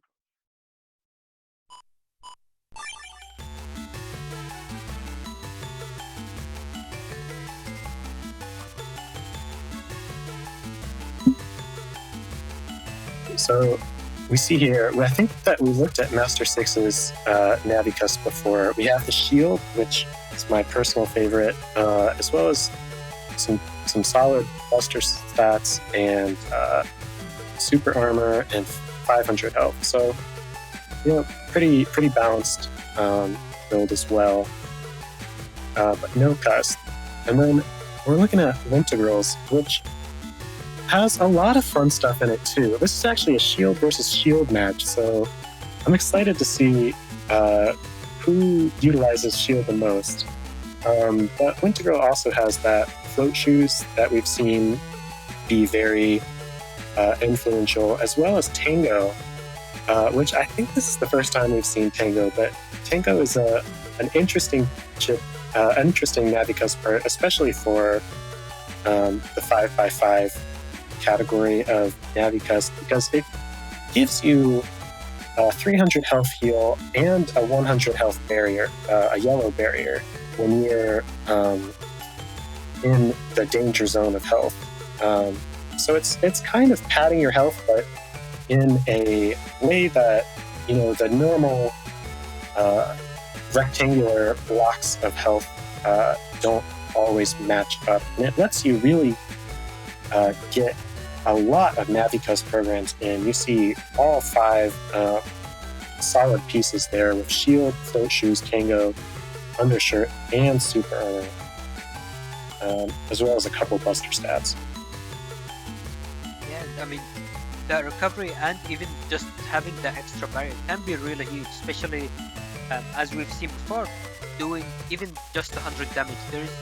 Your buster shots are very unlikely to do it, and you don't really want to waste one of your chips, especially, I mean, Master 6 is running fire, the fire hit PA, which in theory that could be fully blocked by a barrier 100, funnily enough. Yeah, and anything beyond the 100 damage is blocked as well. So, if you get hit by a Master's Element Sword, it's just going to stop it. So, it can sometimes be worth more than 500 health. Although, if it gets hit by a Tengu EX, maybe it's worth less than 100 health. It's interesting. And the wind, too. That's a good point. And one interesting interaction to keep in mind for for Tango is that if you are paralyzed or losing control of your character, so being paralyzed, frozen, bubble, or even flinching in theory, but Wintegral has super armor, so we probably can't see that. It doesn't activate until you regain control of your character. So maybe Judgman or in a time freeze, if Master is able to do that, could mean that full Navitas that takes up quite a bit of space wouldn't really be utilized. Yeah, I mean, we could easily see it with, 2 Aqua Dragons and, just some other chip that could easily do 300 damage and keep him stunned the whole time or frozen. Looking at Wintegral's further, we haven't looked at him yet. We see Gundal's Soul, which was in the pool, but I don't think we've seen it yet. I think it's a really cool tech chip, and it removes Invis if it hits.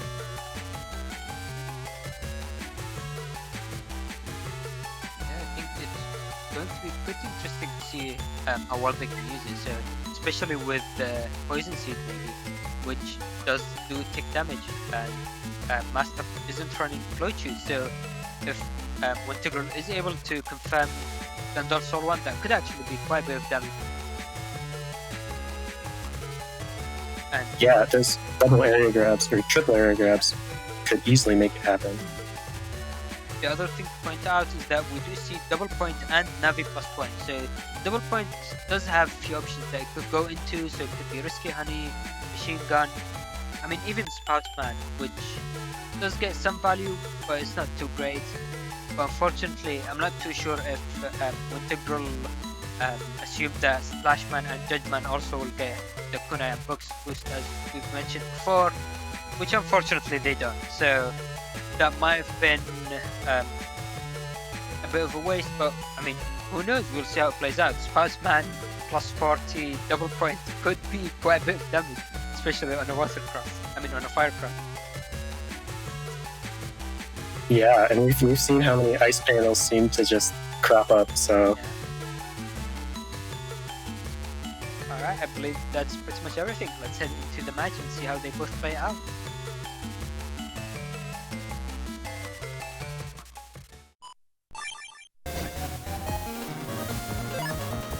We do see that difference in HP straight away, so Master is starting with 500 more HP, which is basically 50% of the starting HP, but again, keep in mind, there is that hidden extra HP with Tango. Yeah, I always love to see Tango come in and help. See a monkey or a cat. I'd say a cat. I don't think it's a monkey. I think we need an N1GP official decree on whether he's a monkey or a cat. I guess We'll see. I don't want to see him. I mean, I guess let's see what people in the chat think about that. I think it should be a cat. If you look at the different arts for it, it's probably a cat, but who knows? You see the Elm Trap. It paralyzes too when it hits with thunder. The double paralysis, though, looks like Master is going to cross out the charge cross. Ooh, Gandalfs are actually doing quite a bit of damage. I mean, decent damage. And then followed up by that Houseman getting D-cross. That's a pretty big turn.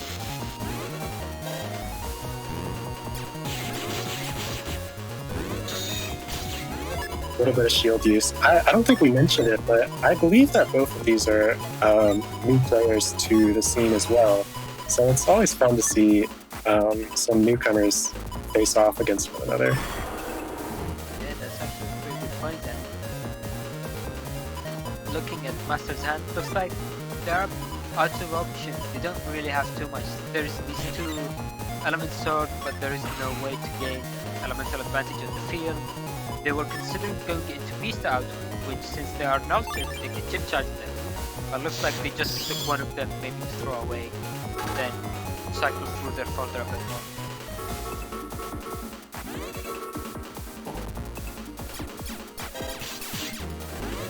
And Master might be wanting to keep on Tengu just in case a life aura crops up eventually. Yeah, that's a good point. They don't have access to Tengu Cross, which has the B-back ability to just deal with auras and barriers like that. And they are going into Beast Type now, which, as we all know, the race chip charge is very strong. Ooh, and it does connect. There it goes.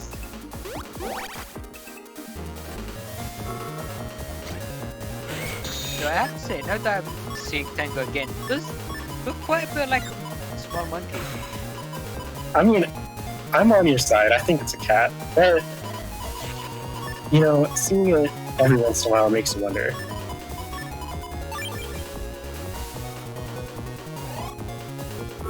Flash bomb coming down. Yeah, so interestingly enough, the fan, if that was placed in Master 6's area, then that would have been destroyed. But Flash bomb only hits the opponent's area, which means that even though it's placed by the opponent, it still survives.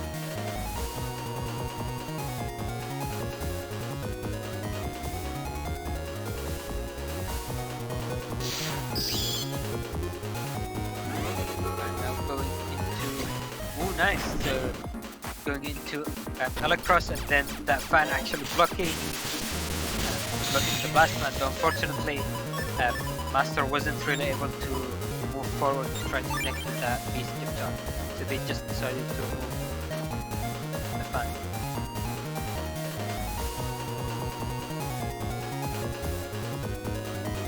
I think they might have been able to go forward, especially since fan doesn't hit all the field at the same time. It goes one panel at a time basically.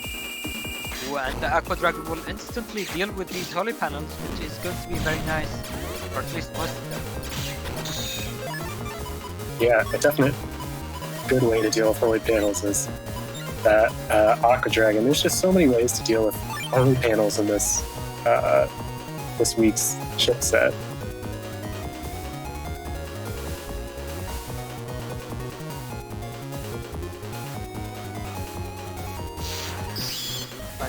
Cross is coming out from Wintegral, though they don't really have any of the really strong wood chips other than the Beast 20, so they are able to connect, and it looks like, yeah, that's Slashman SP. Unfortunately, the Slashman himself is going to miss. Ooh, Blast Maniacs coming out. Will decross these beasts with its help against the fire, unfortunately, and then a Buster Shot pieces off. Oof. And that's interesting. So I believe the bees are the reason that he was not flashing, right? Yeah. So he was able to... Sorry, yeah, explain it. No, I was just saying that the bees end up even backfiring. Not only did they not block that blast man, they also caused Wintegral to be flashy, to not be flashy, and take that extra level. We see a bit of damage coming out from the Gundam Soul too.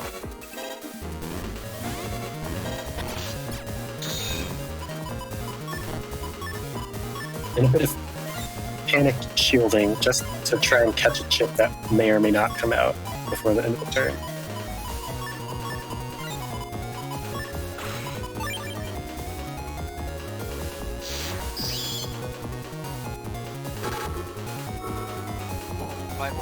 Now replied to by an Invis and to a fast gate, so we know that Invis is going to be there for a bit more than a turn.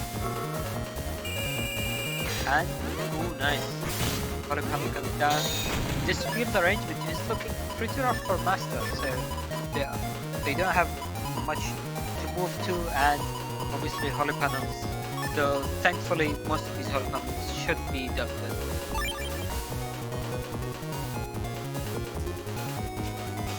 Yeah, I mean, if he's able to get his area back, he might even want to keep that first row. And yeah, looks like that's going to probably happen. Oh, no, very unfortunately misses.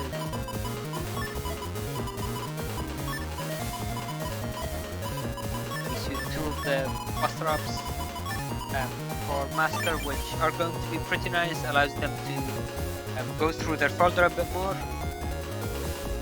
but they are getting the maximum benefit out of Charge Cross, and the very nicely timed invis avoiding the machine gun.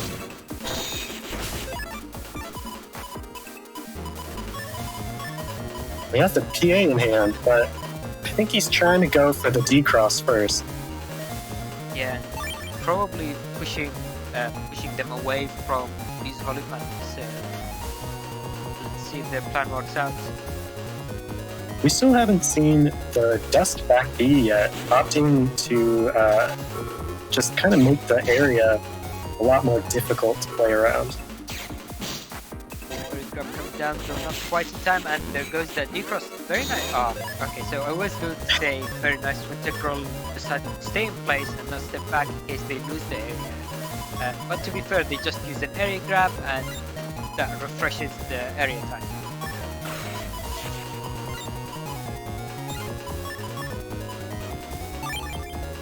Now it looks like Master is still holding on to that PA in hand, playing it patient, which I think is a good strategy. So Invis is very strong, as we've already seen, especially in fast game. So being patient with it and waiting for the opponent's defense to run out and removing their holy panels is pretty good, I would say. It's very tempting to go with the very big flashy plays, but sometimes taking it slow and going through your chips is much better. Oh no, not being able to step under the flash bomb, which wasted a lot of the turn for Master, which caused the judgment to miss. But at least the area grab does come down, getting a bit of the area. Still gets that one panel.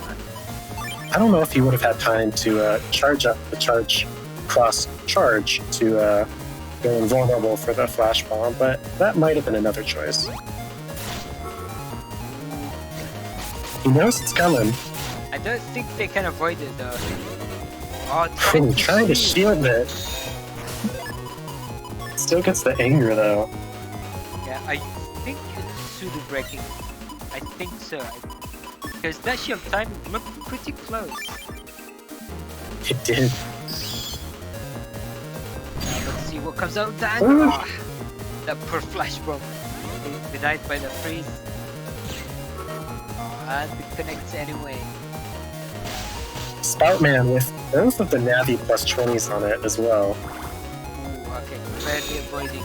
Actually, what if that was intentional? Maybe they expected the anti-element, so they took the hit to avoid being frozen and taking the extra damage.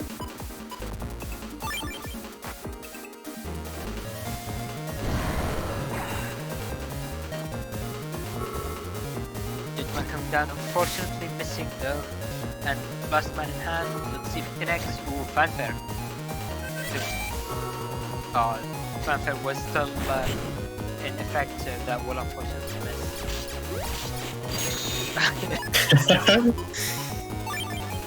Oh wow, we're at the end part. Oh, there. Always fun seeing the freeze from an IC coming down. But looks like they're Wintegral knows they are free to go in Dust Cross, and looks like double point beast. See if it sticks. And there it goes. Ooh! That was very fast though. And now, pretty nice start for Master 6 going with the IC into Aqua Dragon. But looks like they decided against going into Charge Cross, which is an interesting play.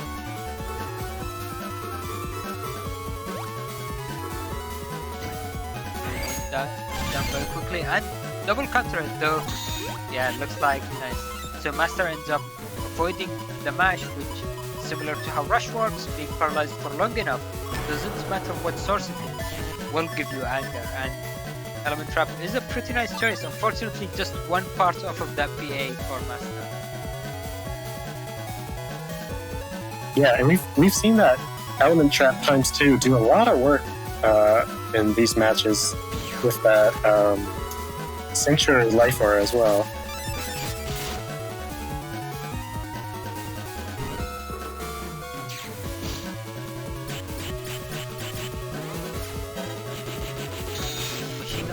Oh no! Oh no! Very unfortunate. Probably the wind also helped since it made it a bit more difficult for Master 6 to perfectly dodge the machine gun.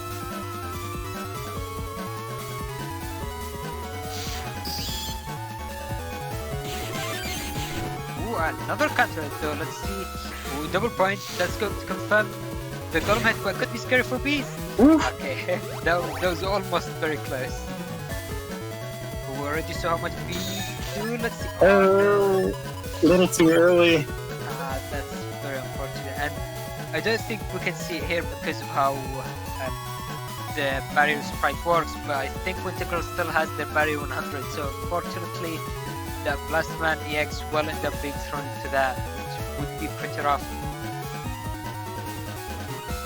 Yeah, I don't think we've seen the full extent of the bee damage either yet. Yeah. There it goes. Yeah. Oof. Dude, about 600 damage. Oh. Oh, Yeah. Sorry, I was just stuck thinking, why did that kill right away? Isn't there an undershot? Is there an issue with that? But that was on a poison field, which is going to deny the effect of undershot, which causes the instant delete.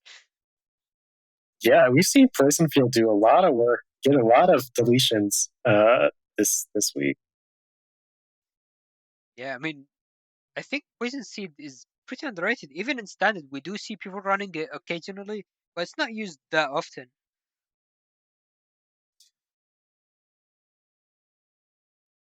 And the nice cross slash from Neo Variable coming out. Yeah. Somewhat hard to confirm, but a lot easier in Beastover. And especially with the fast input. So it fortunately, which I think is one of the more fun aspects of NeoVary, is that the only thing it's limited by is how fast you can put the input. So that was a pretty fast cross slash. So being able to catch them as soon as they move or things like that, it can definitely be very skill intensive to get right. Definitely some close matches from some new players. Hope to see them again in the future. All right, hope so indeed. Well played, both sides. And yeah, so next we will be going into our next and unfortunately final match for today, which will be ShironaNep vs Nonstopmop.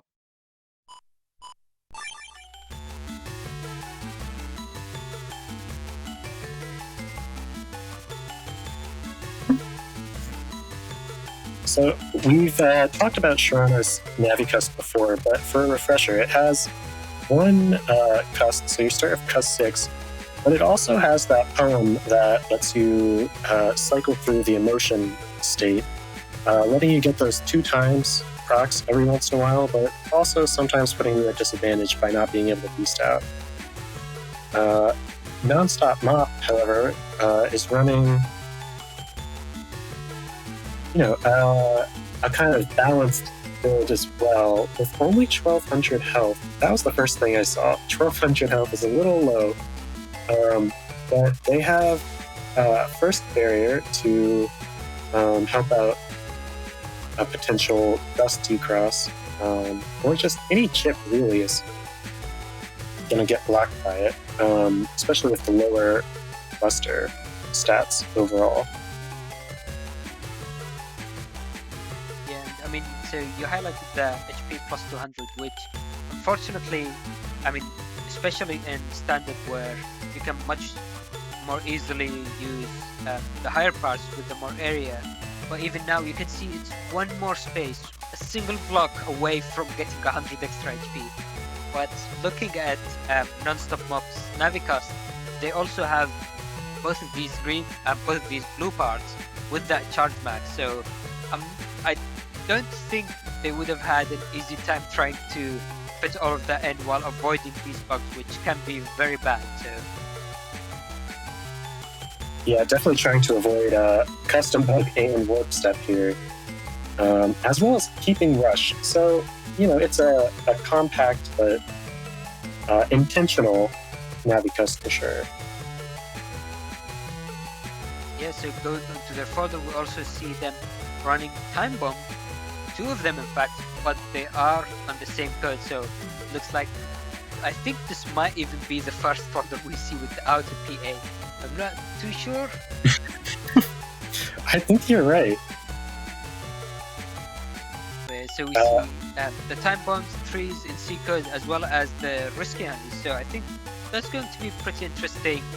I mean, sorry, the fire burn and the risky handies in C code, which is going to be pretty interesting in terms of folder position when they take into account.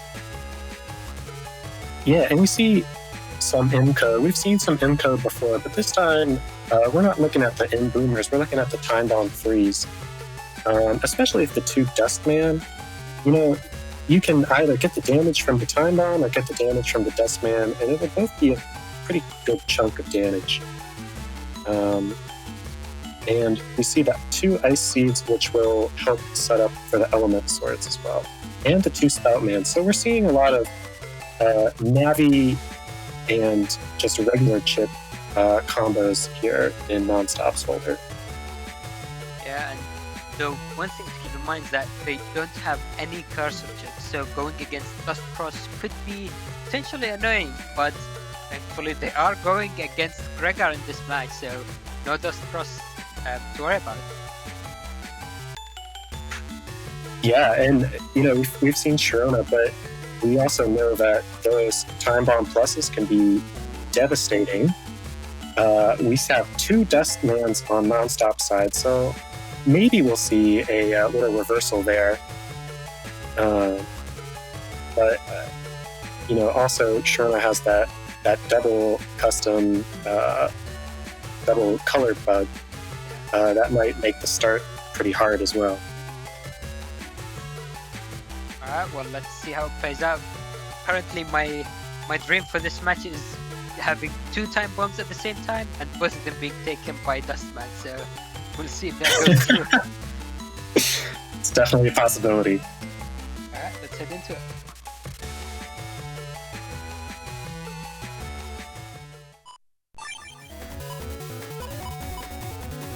Okay, so we are starting with the Permahall field, which actually we did see it in the previous match that ShironaNep played, but it wasn't really highlighted. But the way time bomb works is that it places it at the same row, but it's at the first panel that it can place it.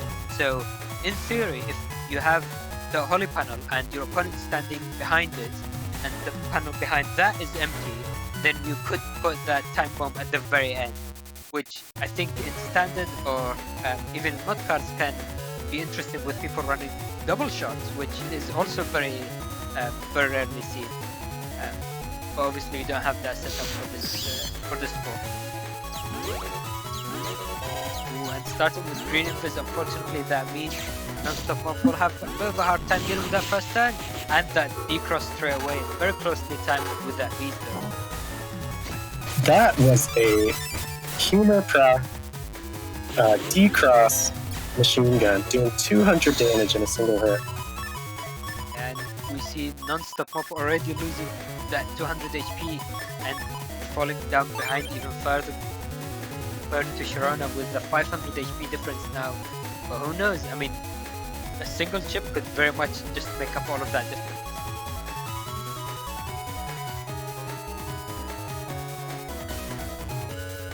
And that color invis, I mean the green invis or vulnerability is going to last a bit longer in terms of Shirona taking advantage of it, which obviously that's what they're looking to do. Down, machine gun dealing with that second pack. Ooh, nice. And connecting these tank cannons. Ubu will be proud, I'm sure. And there goes time bomb plus. Let's see if it sticks. Can do 700 damage, which that's pretty much all of Nonstopmop's HP. Okay, defense, but that wouldn't help. Oh, Life Aura is going to block that.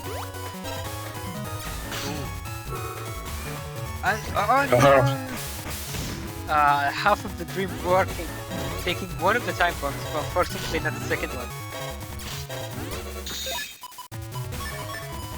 That was very big though for Nonstopmop, because now Shirona is going to have a pretty hard time dealing with that life aura.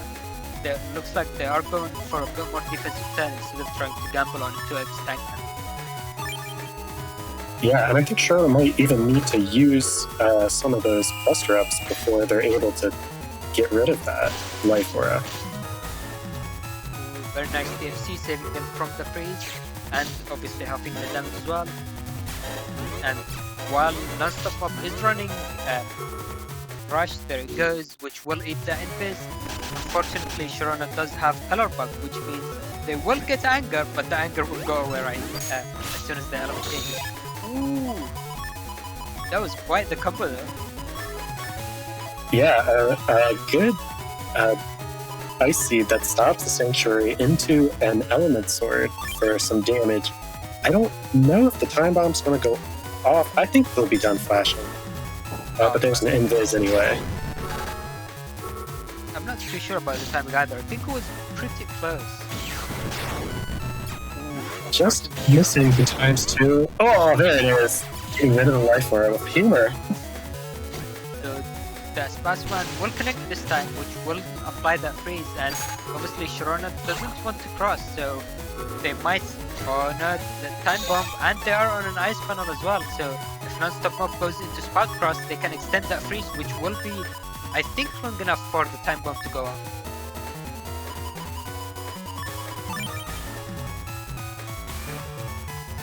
Let's see if that goes through. Ooh, deciding to go for Dustman, which Shirona just last second take their mind on the order of that chip, which ends up getting punished with that 2x Dustman. Fortunately, the cube doesn't get the advantage from 2x.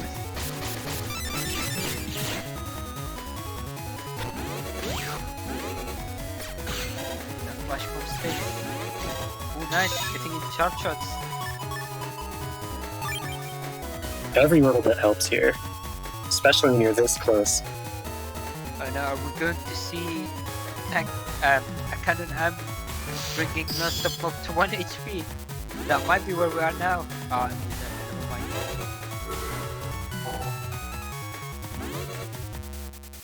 It's still happening though. Oh, okay. Just waiting in anticipation. And now, Shirona's considering what they want to take. Judgment is a pretty good option since there is basically no defense that can deny Judgment anymore. They mash out a bees. It's possible, but instead we see a cross and a move. That's a pretty valid option. That was a close one as well. Almost got it. And unfortunately, the flash mob will deal with the situation.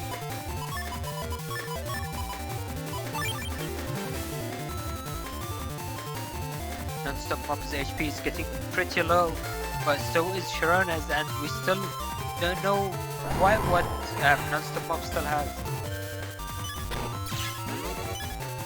Trying to wait some movement, chip charging. Ah, charge up. Oh no, undershot, that's right.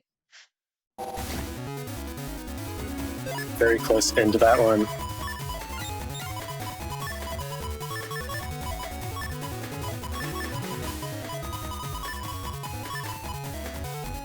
Starting with an invis into 2 area grabs, so this is an area heavy play for Shirona, which will confirm that tank cannon with all sticks.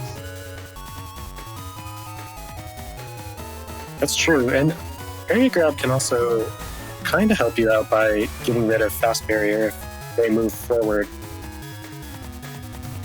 Yeah, that is a good point. Actually, that reminds me, is it fast or burst barrier?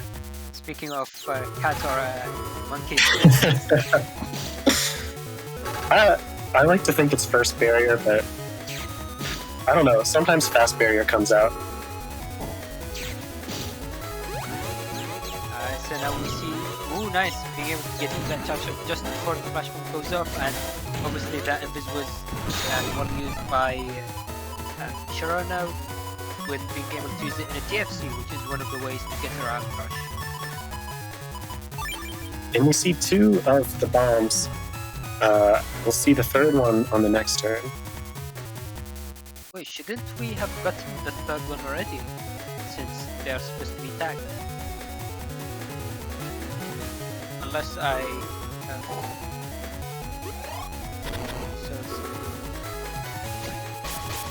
Ooh, the Slashman unfortunately isn't going to deal with that Flashman, but see, Buster Chance now.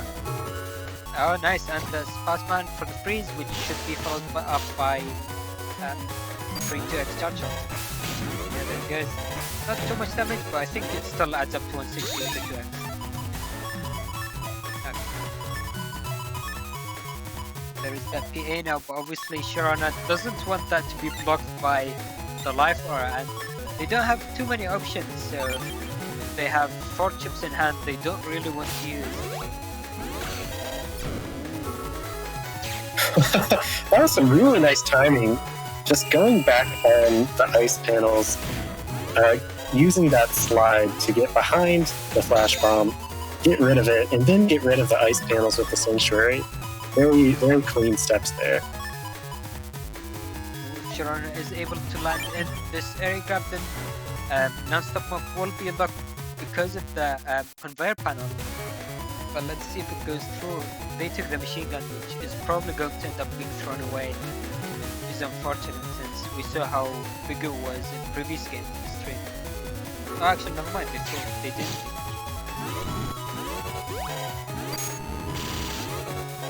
Not quite able to step under the ice seed to stop it from getting rid of Sanctuary. We're coming along here a couple turns with this life aura. I wonder if maybe they're just thinking about trying to time it out.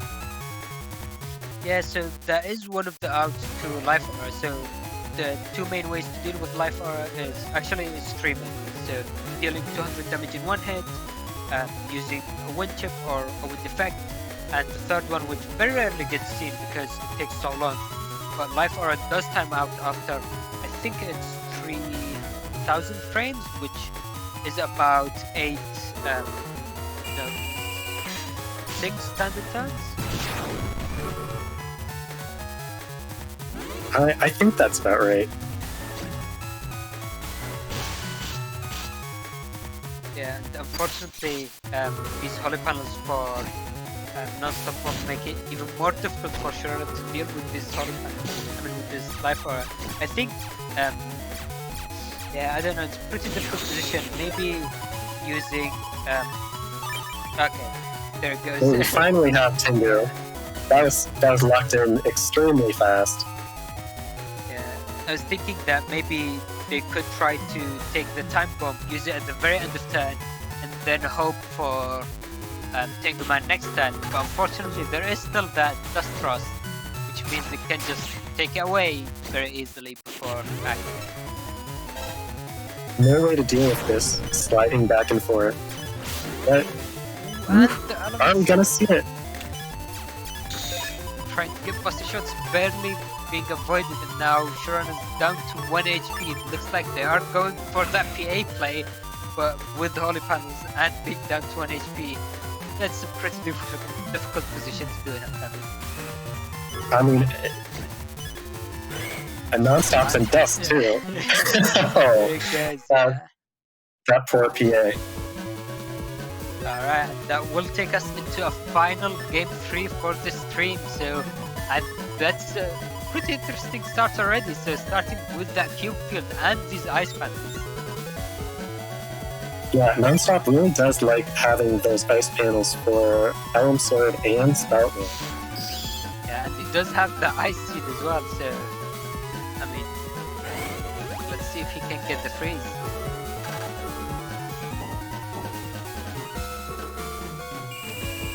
Just trying to cycle through chips to get the Sanctuary out. Even though they're going to lose the Invos to Flash Bomb, stopping that 100 damage from the Ice Cube is maybe worth it. But well, now we see 3 machine guns in Shirona's hand, though they decide to take only 2 of them into the turn, but this could potentially be a painful turn for Nonstopmop if we see that 2XD cross again.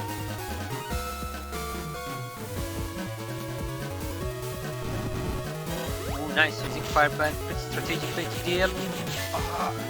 The final Ooh, hit the connect. last hit.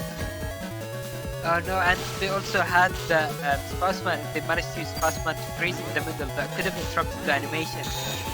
Or well, a second machine gun would have made it pretty likely for at least the D-Cross to go through.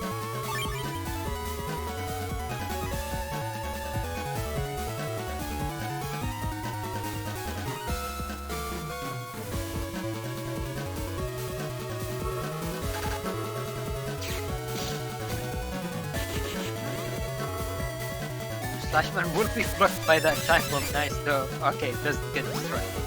Which interestingly enough didn't give enough time for Slashman to spawn. That was interesting. I don't think I've seen that before. That was interesting. Oh, and waiting for the ×2 for the machine gun also. But unfortunately the first hit does miss from that machine gun because of the sliding, and now that Nonstopmop is able to react, it should be a lot easier to avoid the rest of the hits as well.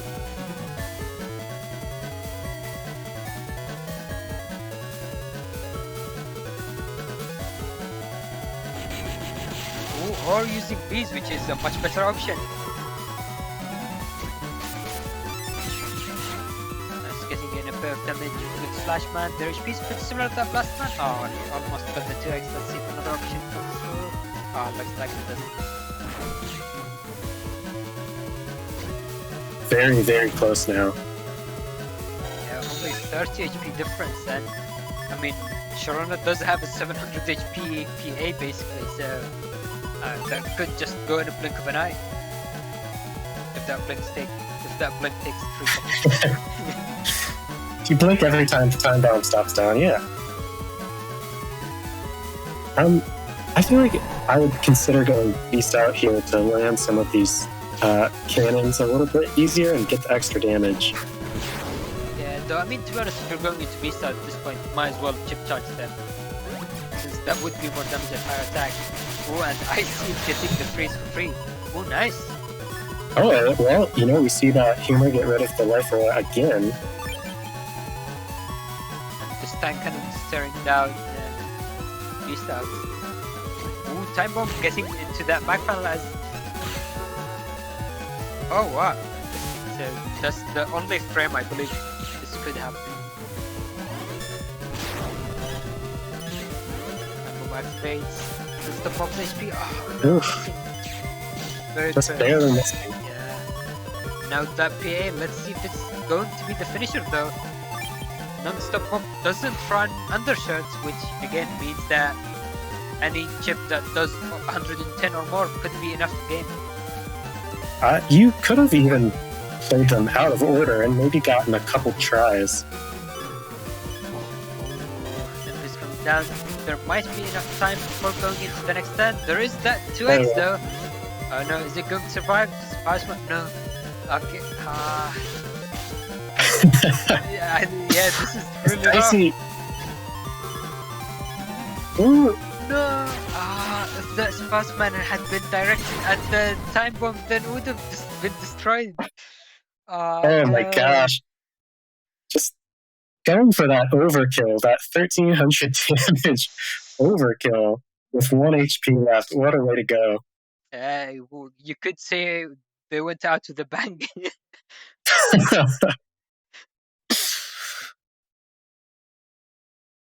Yeah, very well played. I mean, that was a very, very close match at the end there. So Nonstopmop was hoping to get that double hit with and Tenguman SP instead of going for the, I guess, defensive play of wasting Spoutman, since you never know, Tenguman could have completely missed either way. Yeah, it all kind of came down to where that time bomb got placed and just how the players reacted to it. But Tengu only got 1 hit on it, so it really was difficult to destroy either way. Yeah, and Spoutman was very close to freezing ShironaNep, which would have been in the perfect position to get the double hit as well. So again, very, very close and well played to both sides. That was a very fun match to watch. Very well played. And yeah, unfortunately, that was the final match for today's stream. But if you are looking for more Battle Network action, so don't worry, we will have more tournaments happening over the next coming week. So as people know, this is the break from New Moon, but we had pool party throughout last week, and next week we will have signups for Freaky Friday. So we're probably going to have 2 Freaky Fridays until New Moon starts, one being next week and another one afterwards. So you still have more opportunities to join if you're interested. And for people that might be new, just to briefly explain what Freaky Friday means, since all of these names can be pretty confusing. So basically, Freaky Friday is a format where players get assigned a random build that was used in any of the previous standard format new moons. And they have, so normally people are assigned 2 builds and they have to pick one of them. And thanks to the help of people in Discord, we have save files ready for almost all of the build, and that's a lot of builds. I think we got over 250 builds, which almost all of them have a save file ready. So joining Freaky Friday is even easier compared to before. All you need to do is keep an eye out for the sign up sheet, which will be released in the announcement shortly, hopefully. Fill that in and then reply with which build you wish to take into the week.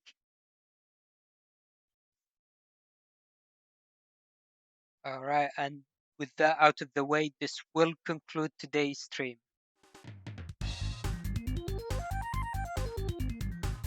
So thank you everyone for watching today's stream, and I mean, hopefully you've enjoyed it. And I know I had a lot of fun, and it was a lot of very explosive matches, especially with that final one. A lot of great battles. I love seeing Pool Party because you see all these combos that you don't get to see very often. You see Corn Fiestas flying everywhere. You see Time Bombs. You see Power Waves. And it's exciting to see what people come up with. Even with only 50 chips, no folder was very similar at all. Yeah, that definitely very much goes to show how there is, I mean, we have a lot more chips in the standard pool, and the builds are even more varied. So that's part of the fun of just Battle Network as a system in general, where you can get a lot out of it, basically.